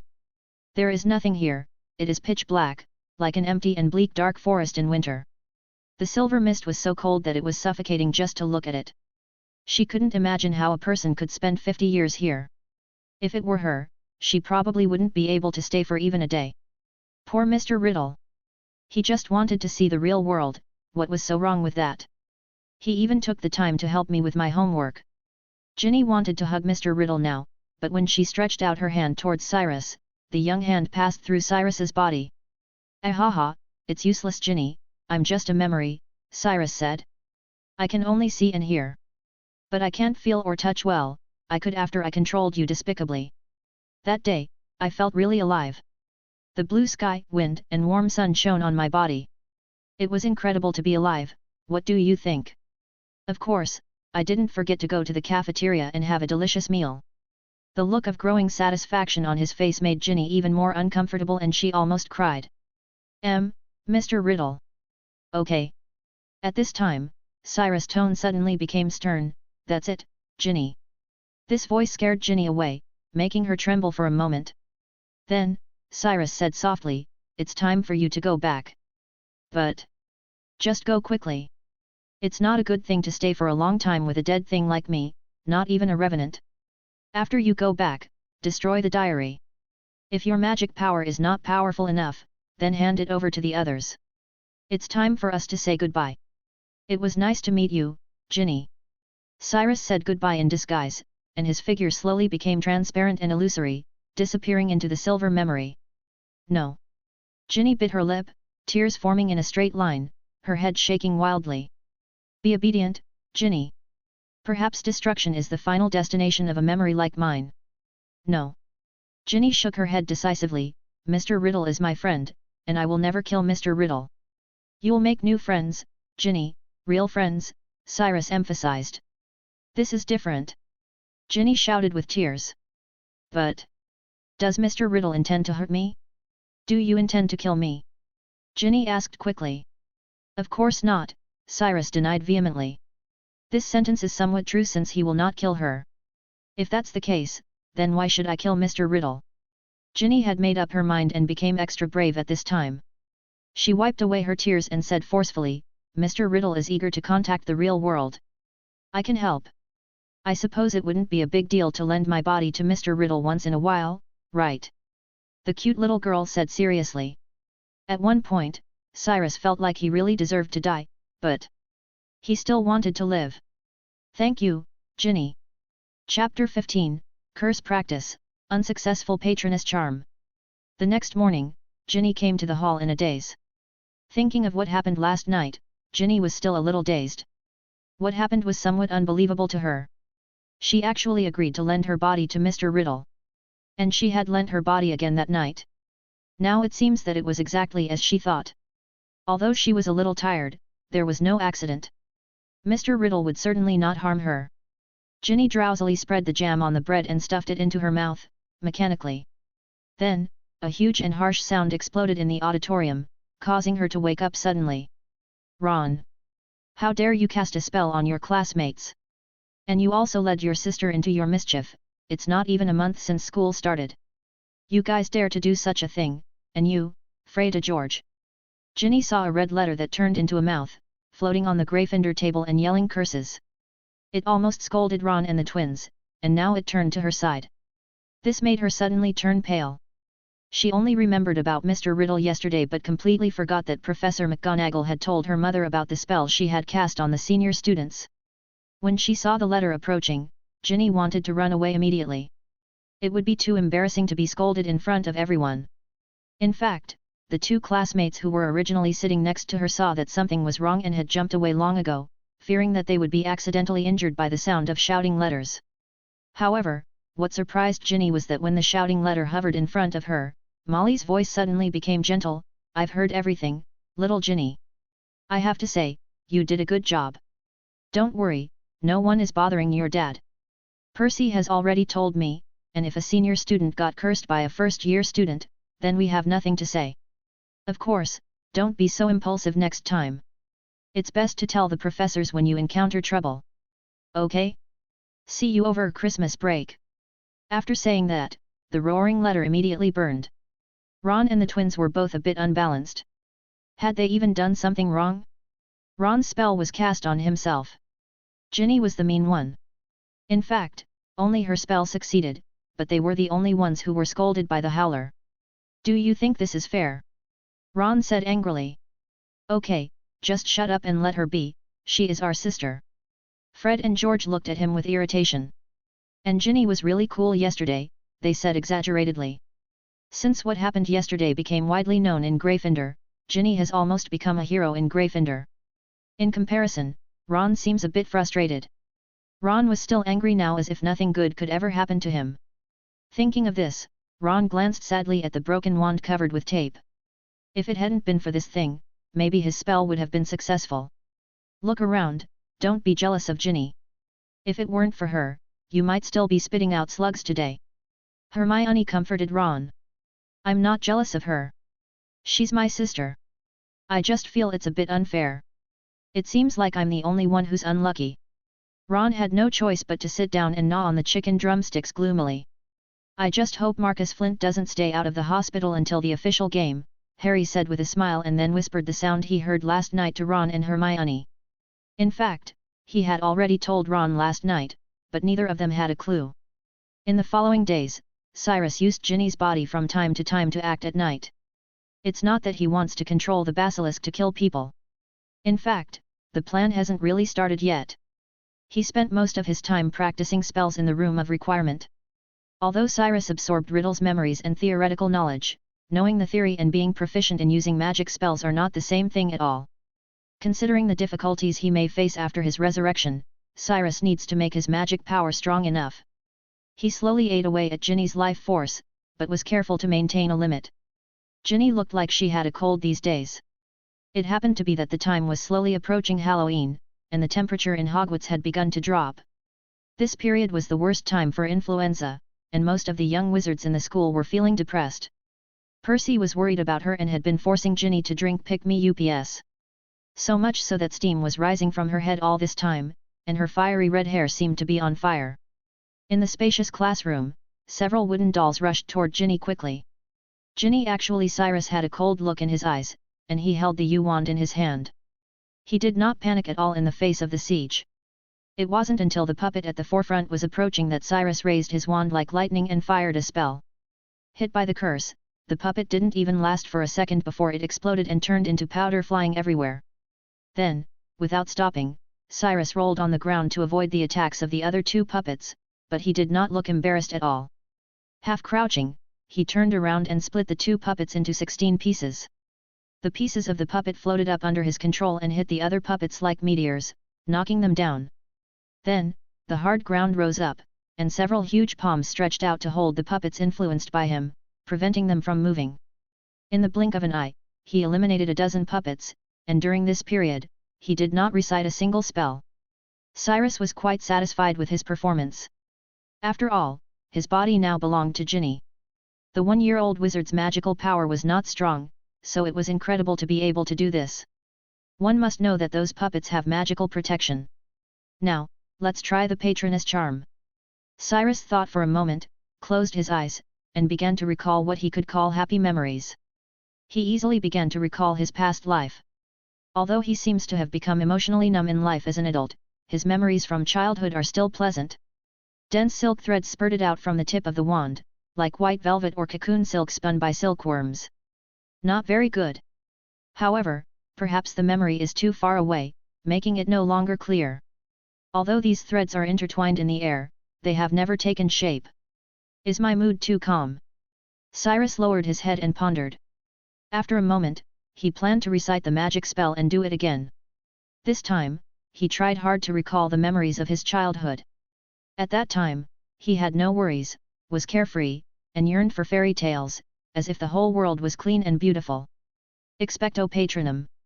The magic power coming out of the tip of the wand is even stronger than before. The dense silver threads turned into large clumps of existence, but they were still not formed but looked like a white, half-light and half-dark cloud. Soon, the magic was drained from him, or rather Ginny. Cyrus had to stop practicing, put away his wand, and leave the room of requirement. But as soon as he turned the corner, a sharp roar came from aside to his ears. Stop!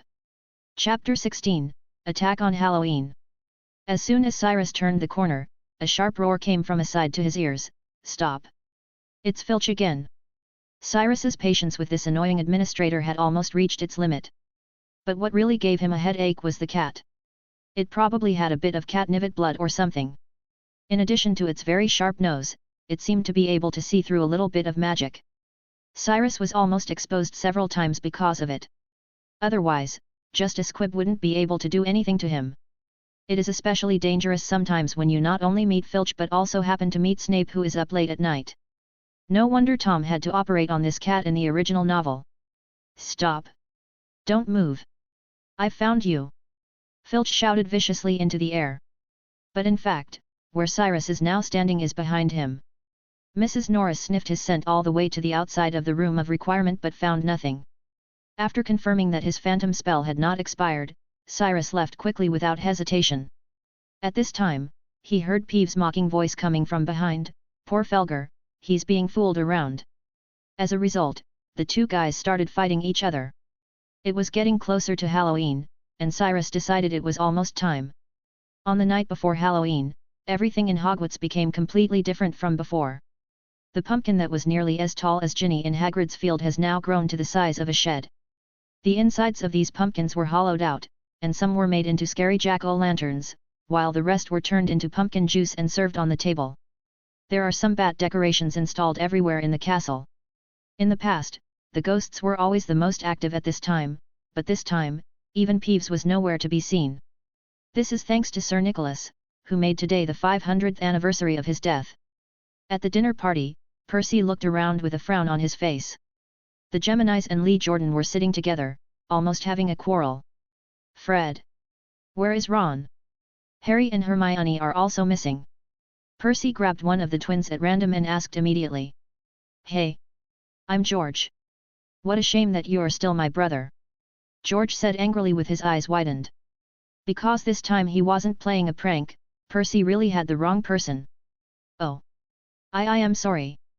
Well, no worries, you want to know where little Ronnie is. Speaking of which, they said, the ghost party would be so cool. The two people immediately put on expressions of surprise and joy mimicking little Ronnie. Of course, they were probably more gloating. They went to a ghost party, can you imagine? A ghost party. I guess they ate all the rotten pieces of meat. Gathering of ghosts. You don't know, it's the 500th anniversary of nearly headless Nico's death. Let me tell you, he really has the idea to commemorate the date of his death. Fred smiled and shook his head, probably he already thought nearly headless Nico was a genius. Harry had accidentally overheard this information when the twins were discussing about it some time ago while he was talking to Ron and Hermione. At first, the twins also had the idea of getting involved with the ghosts, but after inquiring about some information, Fred and George gave up. Wouldn't it be nice to eat hot meals and drink warm pumpkin juice in the hall? Why don't you care about your sister? You know Ginny isn't here either. George glanced at the lower grades and didn't see any conspicuous red hair among the little lions. Ginny is not feeling well and will come over later. You should have paid more attention to her. She has had a cold for several weeks. Percy said sternly. At this moment, all the teachers and students of Hogwarts were gathered in the hall, even Filch was no exception. Only his cat, still fulfilling its unsavory duty, wandered the corridors of the castle. Meow. Now, it has smelled a familiar scent. During this period of time, the owner of this scent had escaped from her too many times, which aroused Mrs. Norris's desire to win. This animal with catnivit blood has an extraordinary intelligence and has regarded Cyrus as a thorn in her side. For this reason, it looked for the smell and moved towards the third-floor corridor. Cyrus controlled Ginny's body and sat on the back of the giant basilisk. He had been letting the basilisk move around inside the pipe all this time, and now it was time to take it out for a walk. Just in time, the annoying Myrtle also went to the death anniversary party. There's no one here except a cat. Mrs. Norris lowered her head to smell the scent and slowly came to the door of the bathroom. Meow. There was water all over the floor, probably because a pipe was leaking, which made Mrs. Norris a little disgusted. But her competitive spirit still outweighed everything else, and she walked slowly around the corner in the sticky water. The next moment, 2 dim lights were reflected in the water. Mrs. Norris was immediately petrified by the basilisk's eyes before she even had time to react. The annoying cat is finally clean. Cyrus jumped off the basilisk's head and picked up the petrified, immobile cat. Its body now felt harder than iron. He hung Mrs. Norris on the wall and left a line of bloody writing. In fact, Cyrus used to like cats, but obviously, Mrs. Norris could not be counted among them. The little things that hinder his resurrection, no matter how cute they are, must be eliminated. At least temporarily cleared. Then, Cyrus asked the basilisk to return to the secret room and wait for his call at any time, while he slowly returned to the banquet. And returned the body to Ginny. Ginny, who was in a daze, was not too surprised when she opened her eyes and found herself at the Gryffindor table. Apparently, she had guessed that Mr. Riddle had controlled her body just now. Mr. Riddle hasn't celebrated Halloween in 50 years, right? As she thought about it, it was normal for Cyrus to miss the Halloween party at Hogwarts. Of course, she is also looking forward to this holiday. At this moment, looking at the delicious food on the table, she couldn't help it anymore and immediately started eating. Colin opened his mouth and looked at her as if he didn't expect that Ginny's face was not so good looking, but her appetite did not change. But that's a good thing. The dinner ended quickly, and Ginny followed the team back to the Gryffindor common room. The strange thing is that one of the Slytherin and Hufflepuff common rooms is in the dungeon and the other is in the basement, but for some reason, Malfoy also followed them sneakily. They walked happily to the 3rd floor, and then immediately became silent. Hundreds of people stared at the 3 helpless little figures in the empty corridor end. The secret room has been opened. Those who are enemies of the heir, be alert. When Malfoy discovered that the person standing in front of him was Harry, he immediately got out and read the blood-red writing on the wall loudly, with a cheerful expression on his face. He looked at the still and stiff cat hanging there, his cold eyes became animated, his normally bloodless face turned red, and a sinister smile appeared on his face. You're next, Mudbloods. Chapter 17, To Tell the Truth or to Sell a Lie. What was Draco doing there? Time goes back to the dinner party. Although the table on the Slytherin side was also lively, due to the personalities of the little snakes, it was far less cheerful than that of Gryffindor. While the bored Malfoy was eating, he was thinking about whether to use Halloween as an excuse to scare Harry Potter and the little lions who caused him to be punished by Professor Snape. Why is that idiot trio not here? However, when he looked vaguely towards the Gryffindor table, he did not see the shadow of those annoying people.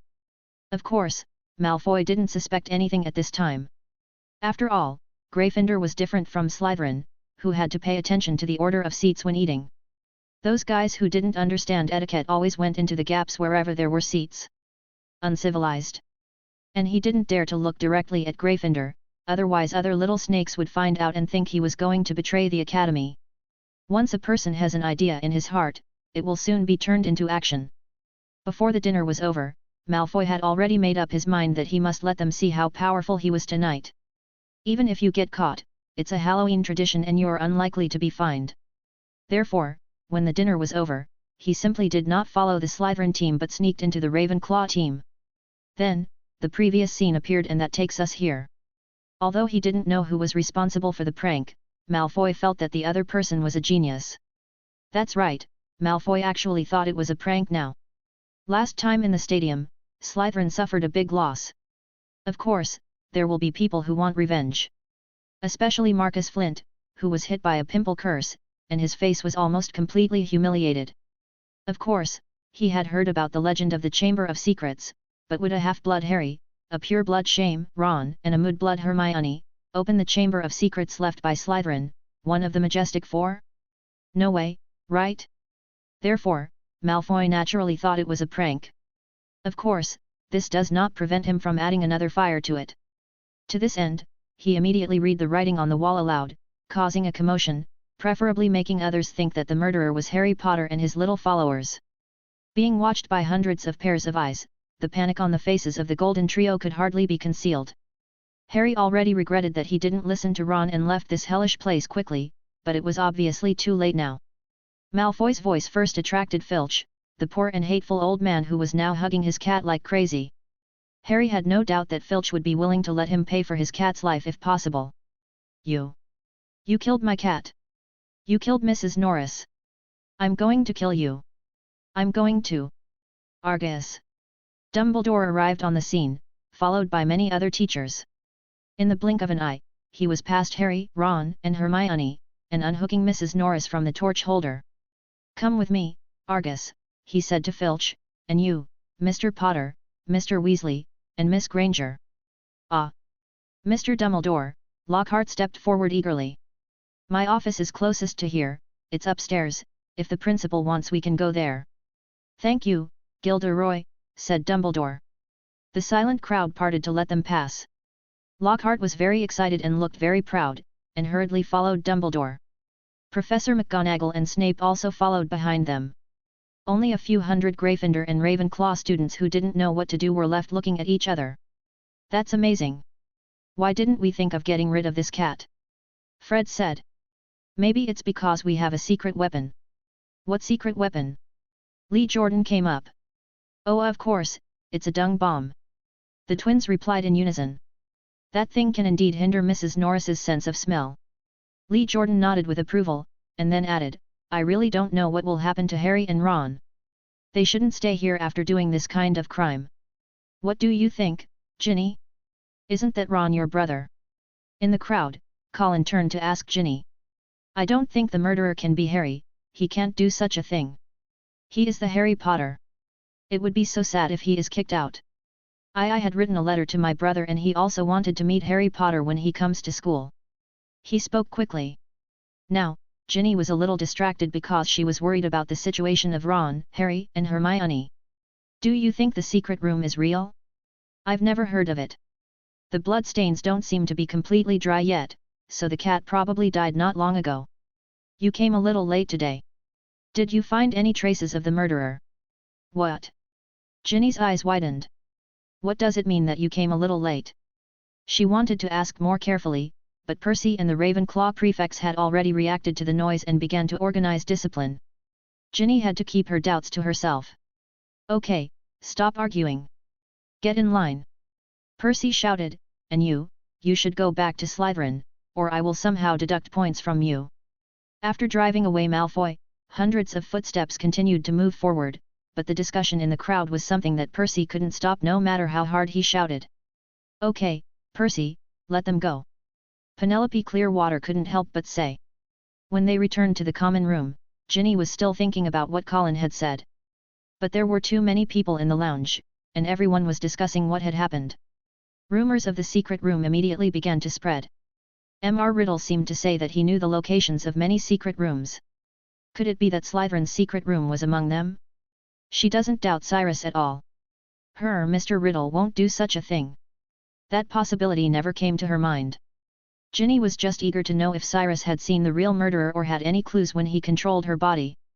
If only he knew where Slytherin's Chamber of Secrets was. So she returned to the dormitory alone, spread out the diary on the bed, and closed the bed curtains, and started writing. Mr. Riddle, do you know about Slytherin's Chamber of Secrets? Slytherin's Chamber of Secrets? Why do you suddenly ask this? Cyrus asked. Ginny slowly wrote down what happened after the dinner. I would like to know, Mr. Riddle, if you have found any clues, or if you know anything about Slytherin's Chamber of Secrets. Slytherin's Chamber of Secrets. Tell the truth, or hide the truth. Cyrus is now caught in this dilemma. He didn't know if Tom in the original book had ever told Ginny about this, and speaking out was obviously risky. But Riddle in the story couldn't wait to show his memories immediately after meeting Harry inside the chamber. To say or not to say, that is the question. Chapter 18, Dumbledore. Slytherin's Chamber of Secrets does exist. After a brief thought, Cyrus decided that now was not the time. The matter in the secret room has not yet become a big deal, and the victim is only one cat. If Ginny was shown that memory at this time, she would easily expose herself if she went to confront Hagrid. But let's not say it, it also requires a little bit of art. The best way is still not to tell her everything. Oh. So, it is true. Mr. Riddle, do you know the location of the Chamber of Secrets? Ginny was overjoyed. The Chamber of Secrets does exist, but the incident you are speaking of can't be true. In fact, something similar happened 50 years ago. You should be wondering why I won the Special Contribution Award. After all, the medal didn't say why I won the award, right? Hearing this, Ginny nodded subconsciously, but she remembered that Mr. Riddle couldn't see her nod, so she wrote hard in her diary, "Yet. I got the award because I betrayed the person who opened the secret room." At that time, a poor student had died at the hands of the monster in the secret room. I discovered the clues and was determined not to cover him up. So I reported him to the principal at the time. Because a student died, so the principal wanted me to block the news. However, the monster in the secret room has been driven away. As for the person who opened the secret room, 50 years have passed, and he may be dead. Cyrus said half-truthfully. The last sentence seems to be a lie, but in fact it is the truth. Tom Riddle is dead, isn't he? As for whether the Chamber of Secrets will be opened again? I don't think so. Just think about it. Slytherin's Chamber of Secrets has opened again and a terrifying monster is released, just to deal with a cat? I admit, that cat is indeed annoying enough, yes, but it's not enough to be treated like this by the monster. Maybe it's a prank? I used your body to walk around the castle at night, and I seemed to see a figure, but I couldn't see it clearly. Is that so? Ginny heard that the person who opened the secret room might be dead, so she stopped asking about the other person's identity.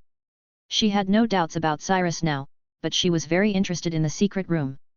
"Mr. Riddle, can you take me to see the secret room from 50 years ago?" "Of course." Cyrus followed his memory but didn't show the chamber. Instead, he marked the location of the secret room where Hagrid originally kept Aragog. To be honest, there is no difference between keeping an acromantula in a castle and keeping a basilisk. The two magical animals are equally dangerous. If Tom hadn't already killed someone, causing Aragog to be driven away, Hagrid would have had problems sooner or later.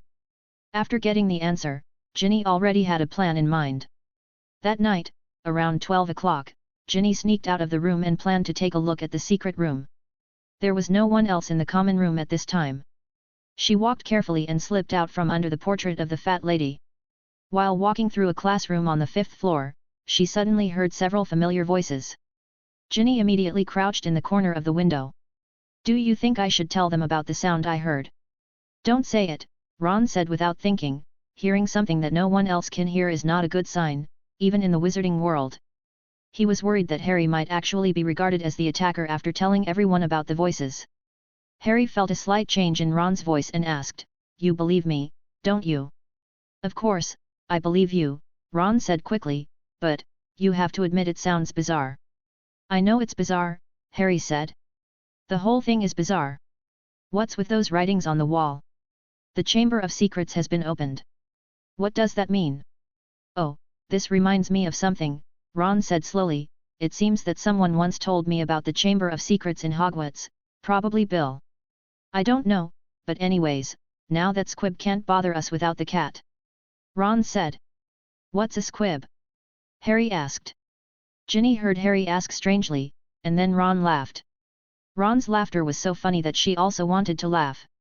Almost every little wizard who has not yet entered school will worry about whether he is a squib. That's right, it's not actually funny, but when it comes to Filch. Ron said, "A squib is a person who is born in a wizarding family but has no magical abilities. Squibs and muggle-born wizards are the opposite, but squibs are rare.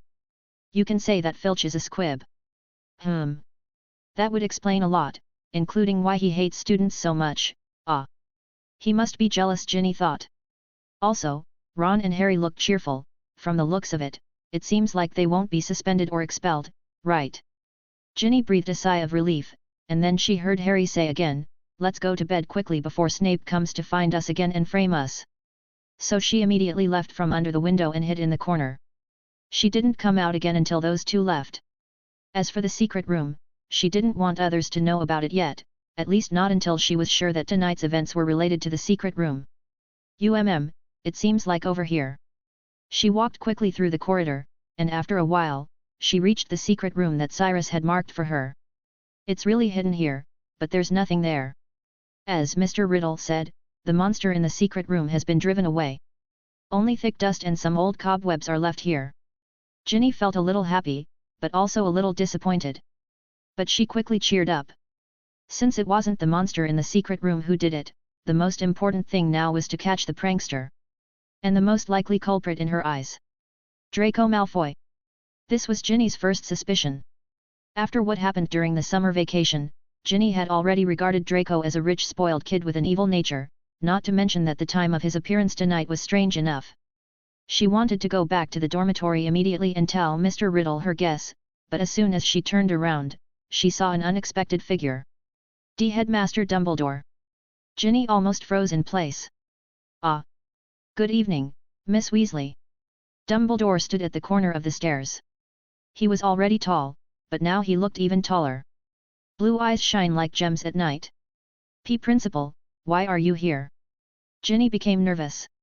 Being caught by the principal while wandering at night was no joke. However, Dumbledore obviously misunderstood the reason for Ginny's nervousness. At this moment, he looked directly into Ginny's eyes, as if he wanted to see through her heart. But the expression on his face remained kind. I should have asked you this question, Miss Weasley. He said, after such a horrific attack and at such a late hour, you should stay in Gryffindor's dormitory, not outside the castle. Wandering like this is not a good girl should do, what do you think? Ginny quickly lowered her head, averting Dumbledore's gaze. This is not okay. Dumbledore immediately said, of course, I will not punish you for this. I came here because someone wanted to create panic and claimed that the Chamber of Secrets had been opened again. It just so happened that 50 years ago, there was a student who reported another student here and drove a monster out of the school. I have to admit, it was indeed a dangerous monster. His words forced Ginny to look up again in surprise. As soon as she heard about her Mr. Riddle's deeds, she immediately wanted to share it with Dumbledore, but soon she remembered that it was a secret between herself and Mr. Riddle, so she swallowed those words back. Dumbledore saw that she was hesitant to speak, and naturally knew that Ginny might have some secrets in her heart. Okay, it's time for you to go back to sleep. Yes, Headmaster. Ginny nodded and passed by Dumbledore. When she reached the upper part of the stairs, she heard Dumbledore's voice coming from behind again. Miss Weasley. What's wrong, Headmaster? Ginny turned her head and her eyes met Dumbledore's. Before you leave, I want to make sure, Miss Weasley, is there anything else you want to say to me? Those blue eyes seemed a bit aggressive. A series of things flashed through Ginny's mind, and after a moment, she slowly spoke. No, sir. Hearing this, Dumbledore nodded, seemed to be thinking, and said softly, well, good night, Miss Weasley. On days like this, it's best not to wander around at night. Chapter 19, Dumbledore was led astray by Ginny. So, you met Dumbledore. In the memory space, Cyrus's face didn't look good. He only found out about it the next night. Ginny fell asleep immediately after returning to her dormitory last night. Well, Principal Dumbledore mentioned you. Although he didn't mention your name, I know it was you. Ginny said excitedly, but then, Cyrus's words were like pouring water on her. Cold water. Ginny, I think I've been exposed. Cyrus exhaled deeply, trying to calm down his emotions. He didn't expect that after waiting for so long, he would get such a bad result in the end. After all, he and Riddle are not the same person, and their attitudes towards Ginny are also different. A little coincidence is enough to make the outcome of the matter very different. But maybe there is hope. He thought. If Dumbledore thought that everything was under his control, he would not be so eager to take action. Just like Quirrell last year, it is naturally suitable to use it as a training tool for his savior. There's still room for maneuver. Cyrus forced himself to calm down. In fact, he was not sure what Dumbledore's plan was, but almost 20 hours had passed since Ginny met Dumbledore last night, and the diary was still in Ginny's hands unharmed, which meant that something was wrong. The situation didn't seem hopeless, at least not yet. Exposed? But I have never told anyone about Mr. Riddle or the diary, so how? Ginny was so startled that she almost lost her grip on the pen and said anxiously. It's not your fault, but magic is always hard to guard against. Dumbledore is a master of legilimency. When he looks into your eyes, he can roughly know what you are thinking. After some time Cyrus calmed down, and now he was in the mood to comfort Ginny. Generally speaking, wizards always say that legilimency is not mind reading, but to an unsuspecting mind, that spell is actually more terrifying than mind reading. Oh, Merlin! Then, what should I do now? Ginny was about to cry. She didn't want to cause Mr. Riddle to die like this because of herself, nor did she want to lose such a close friend. Don't worry, if someone really asks you to hand me over, just hide me. I will modify your memory and hide my existence within your real memory so that no one can find me. Cyrus comforted. This is the last resort. Once he reaches this point, he doesn't know when it will be until another person opens the diary next time. And if the diary got destroyed, would Voldemort die? Cyrus and Ginny were preoccupied here. On the other side, Dumbledore was sitting in the office, thinking hard about the small details of his meeting with Ginny Weasley last night. He shook his head with a heavy sigh. Although it was a bit despicable to say it, he did use legilimency on a first-year wizard. He really wanted to know why the other party appeared in that place by such a coincidence. But the information he got surprised him. He put his memory into the pensieve and messed with it, and the scene from last night immediately emerged. He saw himself being aggressive and shamelessly using powerful magic to forcefully enter Ginny's brain and read her thoughts at that moment. And to mention, he also deliberately asked a question to guide the other party to think, "Before you leave, I want to make sure something. Miss Weasley, is there anything else you want to say to me?" Ginny Weasley was clearly hiding something. And when he looked at her thoughts, at that moment, a single voice kept echoing in her mind. Draco Malfoy is the heir of Slytherin. Draco Malfoy? Even he found it a bit ridiculous. If Salazar Slytherin really found Draco Malfoy to be his heir, he was really blind. It's not that Dumbledore looked down on Draco Malfoy, in fact it was quite the opposite. He believed that Draco was indeed a talent. But the Malfoy family is actually not that qualified as a Slytherin, let alone the successor of Slytherin. Ambition and honor? Yes, but not much. Honor just for show, and greed for wealth. And Draco doesn't have a parcel tongue. This is a very important point. At least Dumbledore believes that if Slytherin really left any secret room, perhaps only a parcel mouth can open the door to the secret room. But in other words, he couldn't confirm whether there was a secret room or not. Dumbledore knew very well that the murderer 50 years ago was not Hagrid. At that time, he did not suspect that it was Tom Riddle, but as time went by, the truth of many things became more and more obvious. The murderer 50 years ago was probably Tom. It's just that Dumbledore wasn't sure what method the other party had used. Is it a deliberate obliteration to make Horcruxes? Or is it really like the rumors say that Slytherin's secret room was open to eliminate those so-called mudbloods, people who are not worthy of learning magic? Draco Malfoy being related to this, it's not impossible. Arthur seemed to be ransacking Malfoy's house during the summer vacation. Maybe Lucius asked him to bring some things from the Voldemort period to the school. Dumbledore guessed. In fact, he had guessed pretty well.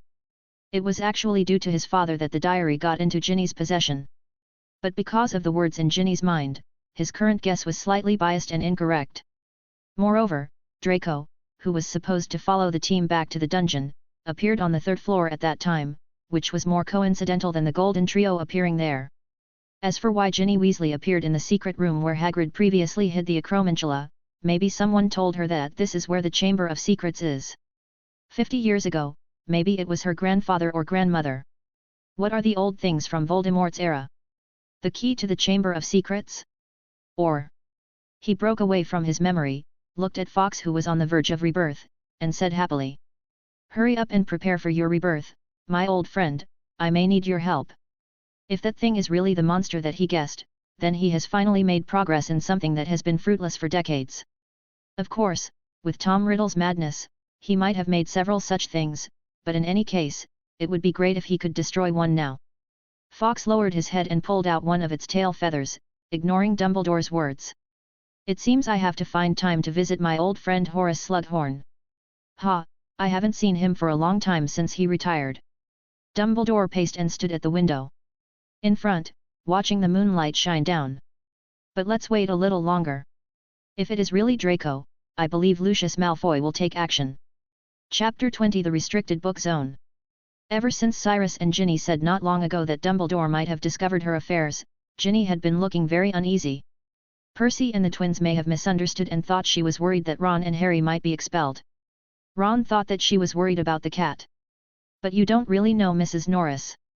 To be honest, we're more comfortable without it. It doesn't happen very often at Hogwarts," Ron reassured her. They'll catch the one responsible soon. He looked at Ginny, who was still worried. Don't worry, the madman who caused the trouble will be expelled for sure. Haha, I just hope he has time to petrify Filch before he is kicked out. But when the murderer was mentioned, Ginny thought of what happened that night. Her face suddenly turned pale, and she ran away with her head lowered. I was just joking. Ron was at a loss for words. But in any case, as the professors failed to catch the murderer, and Filch's cat's petrification did not get cured, the theory of the prank gradually became untenable. More and more people began to believe that Slytherin's Chamber of Secrets had been opened, and the attacker was none other than Harry Potter. Ginny relayed all the gossip to Cyrus. Students at Hogwarts often make secrets. Even if the Chamber of Secrets is really opened, I won't believe that the heir is Harry Potter. Cyrus comforted her. I know, I'm not worried about Harry, I'm just a little worried about you. Since Halloween, the attack has not happened again, and the upperclassmen have almost stopped talking about it, but the younger students still enjoy it. After that night, because Dumbledore seemed to have taken no action, Ginny's hanging heart gradually relaxed. However, she originally wanted to investigate Malfoy, but now she was completely out of the mood. On the contrary, out of the Golden Trio, Harry seemed to have decided that Malfoy was the real successor, and they gathered together mindlessly all day long, not knowing what they were plotting. Ginny faintly heard words like potion, Lockhart, and month. On the contrary, Cyrus was very aware of their every move. How?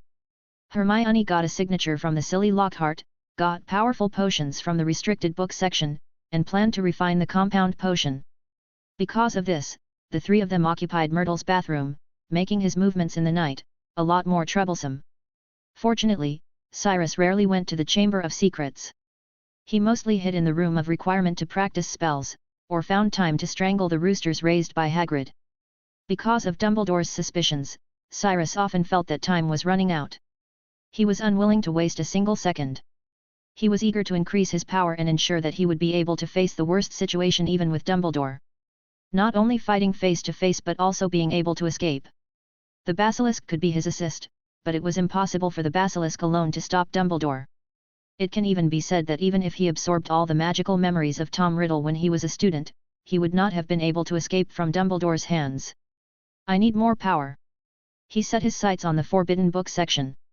Maybe there will be new forbidden books after all these 50 years?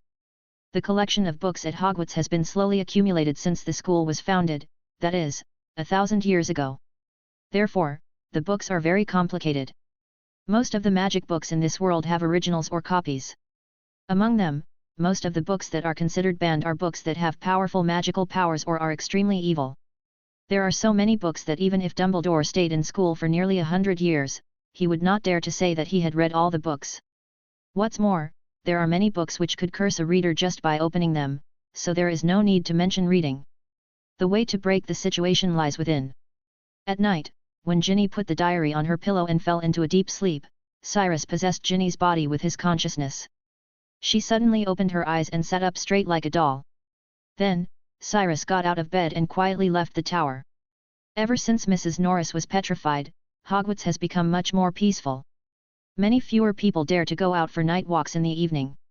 Fred and George were bolder, but without Mrs. Norris, they didn't rely much on the Marauders map. Filch, who lost Mrs. Norris, was like losing his eyes, and it was impossible to catch the two of them. This provides Cyrus with great convenience. Now, it is almost impossible for anyone to know his whereabouts. Of course, it is still not easy to enter the Forbidden Book area. Like the movie version, it is impossible for a first-year wizard to open the Forbidden Book area's lock with just an opening spell. If it were that simple, the restricted book area would have been emptied out by the naughty Gryffindor twins or the knowledge-hungry Ravenclaw students. Cyrus came to the library door on the 4th floor and used the unlocking spell to gently open the library door. So far so good. He slowly walked into the library, then closed the door, walked through the rows of bookshelves, and came in front of a staircase in the corner of the library. In the middle of the staircase, there was a rope separating the books upstairs and downstairs which looked very simple, and it seemed that you only needed to bend down to pass through. But Cyrus did not dare to be so bold. This seemingly ordinary rope is actually a magical barrier that separates the Forbidden Book area from ordinary books. If you are not alert and careful, the alarm will be triggered quickly. He picked up Ginny's U-wand and began to gradually break the magic on the rope. After almost 10 minutes, the knot in the middle of the rope automatically untied, and the originally tangled rope now looked like a straight rope. It seemed like a snake in the nightlight which was simply lying in a corner. It's easier than I had imagined. I really didn't expect that after so many years, the protective magic in the restricted area of Hogwarts has not changed at all. Cyrus thought he would experience some twists and turns, but the result surprised him.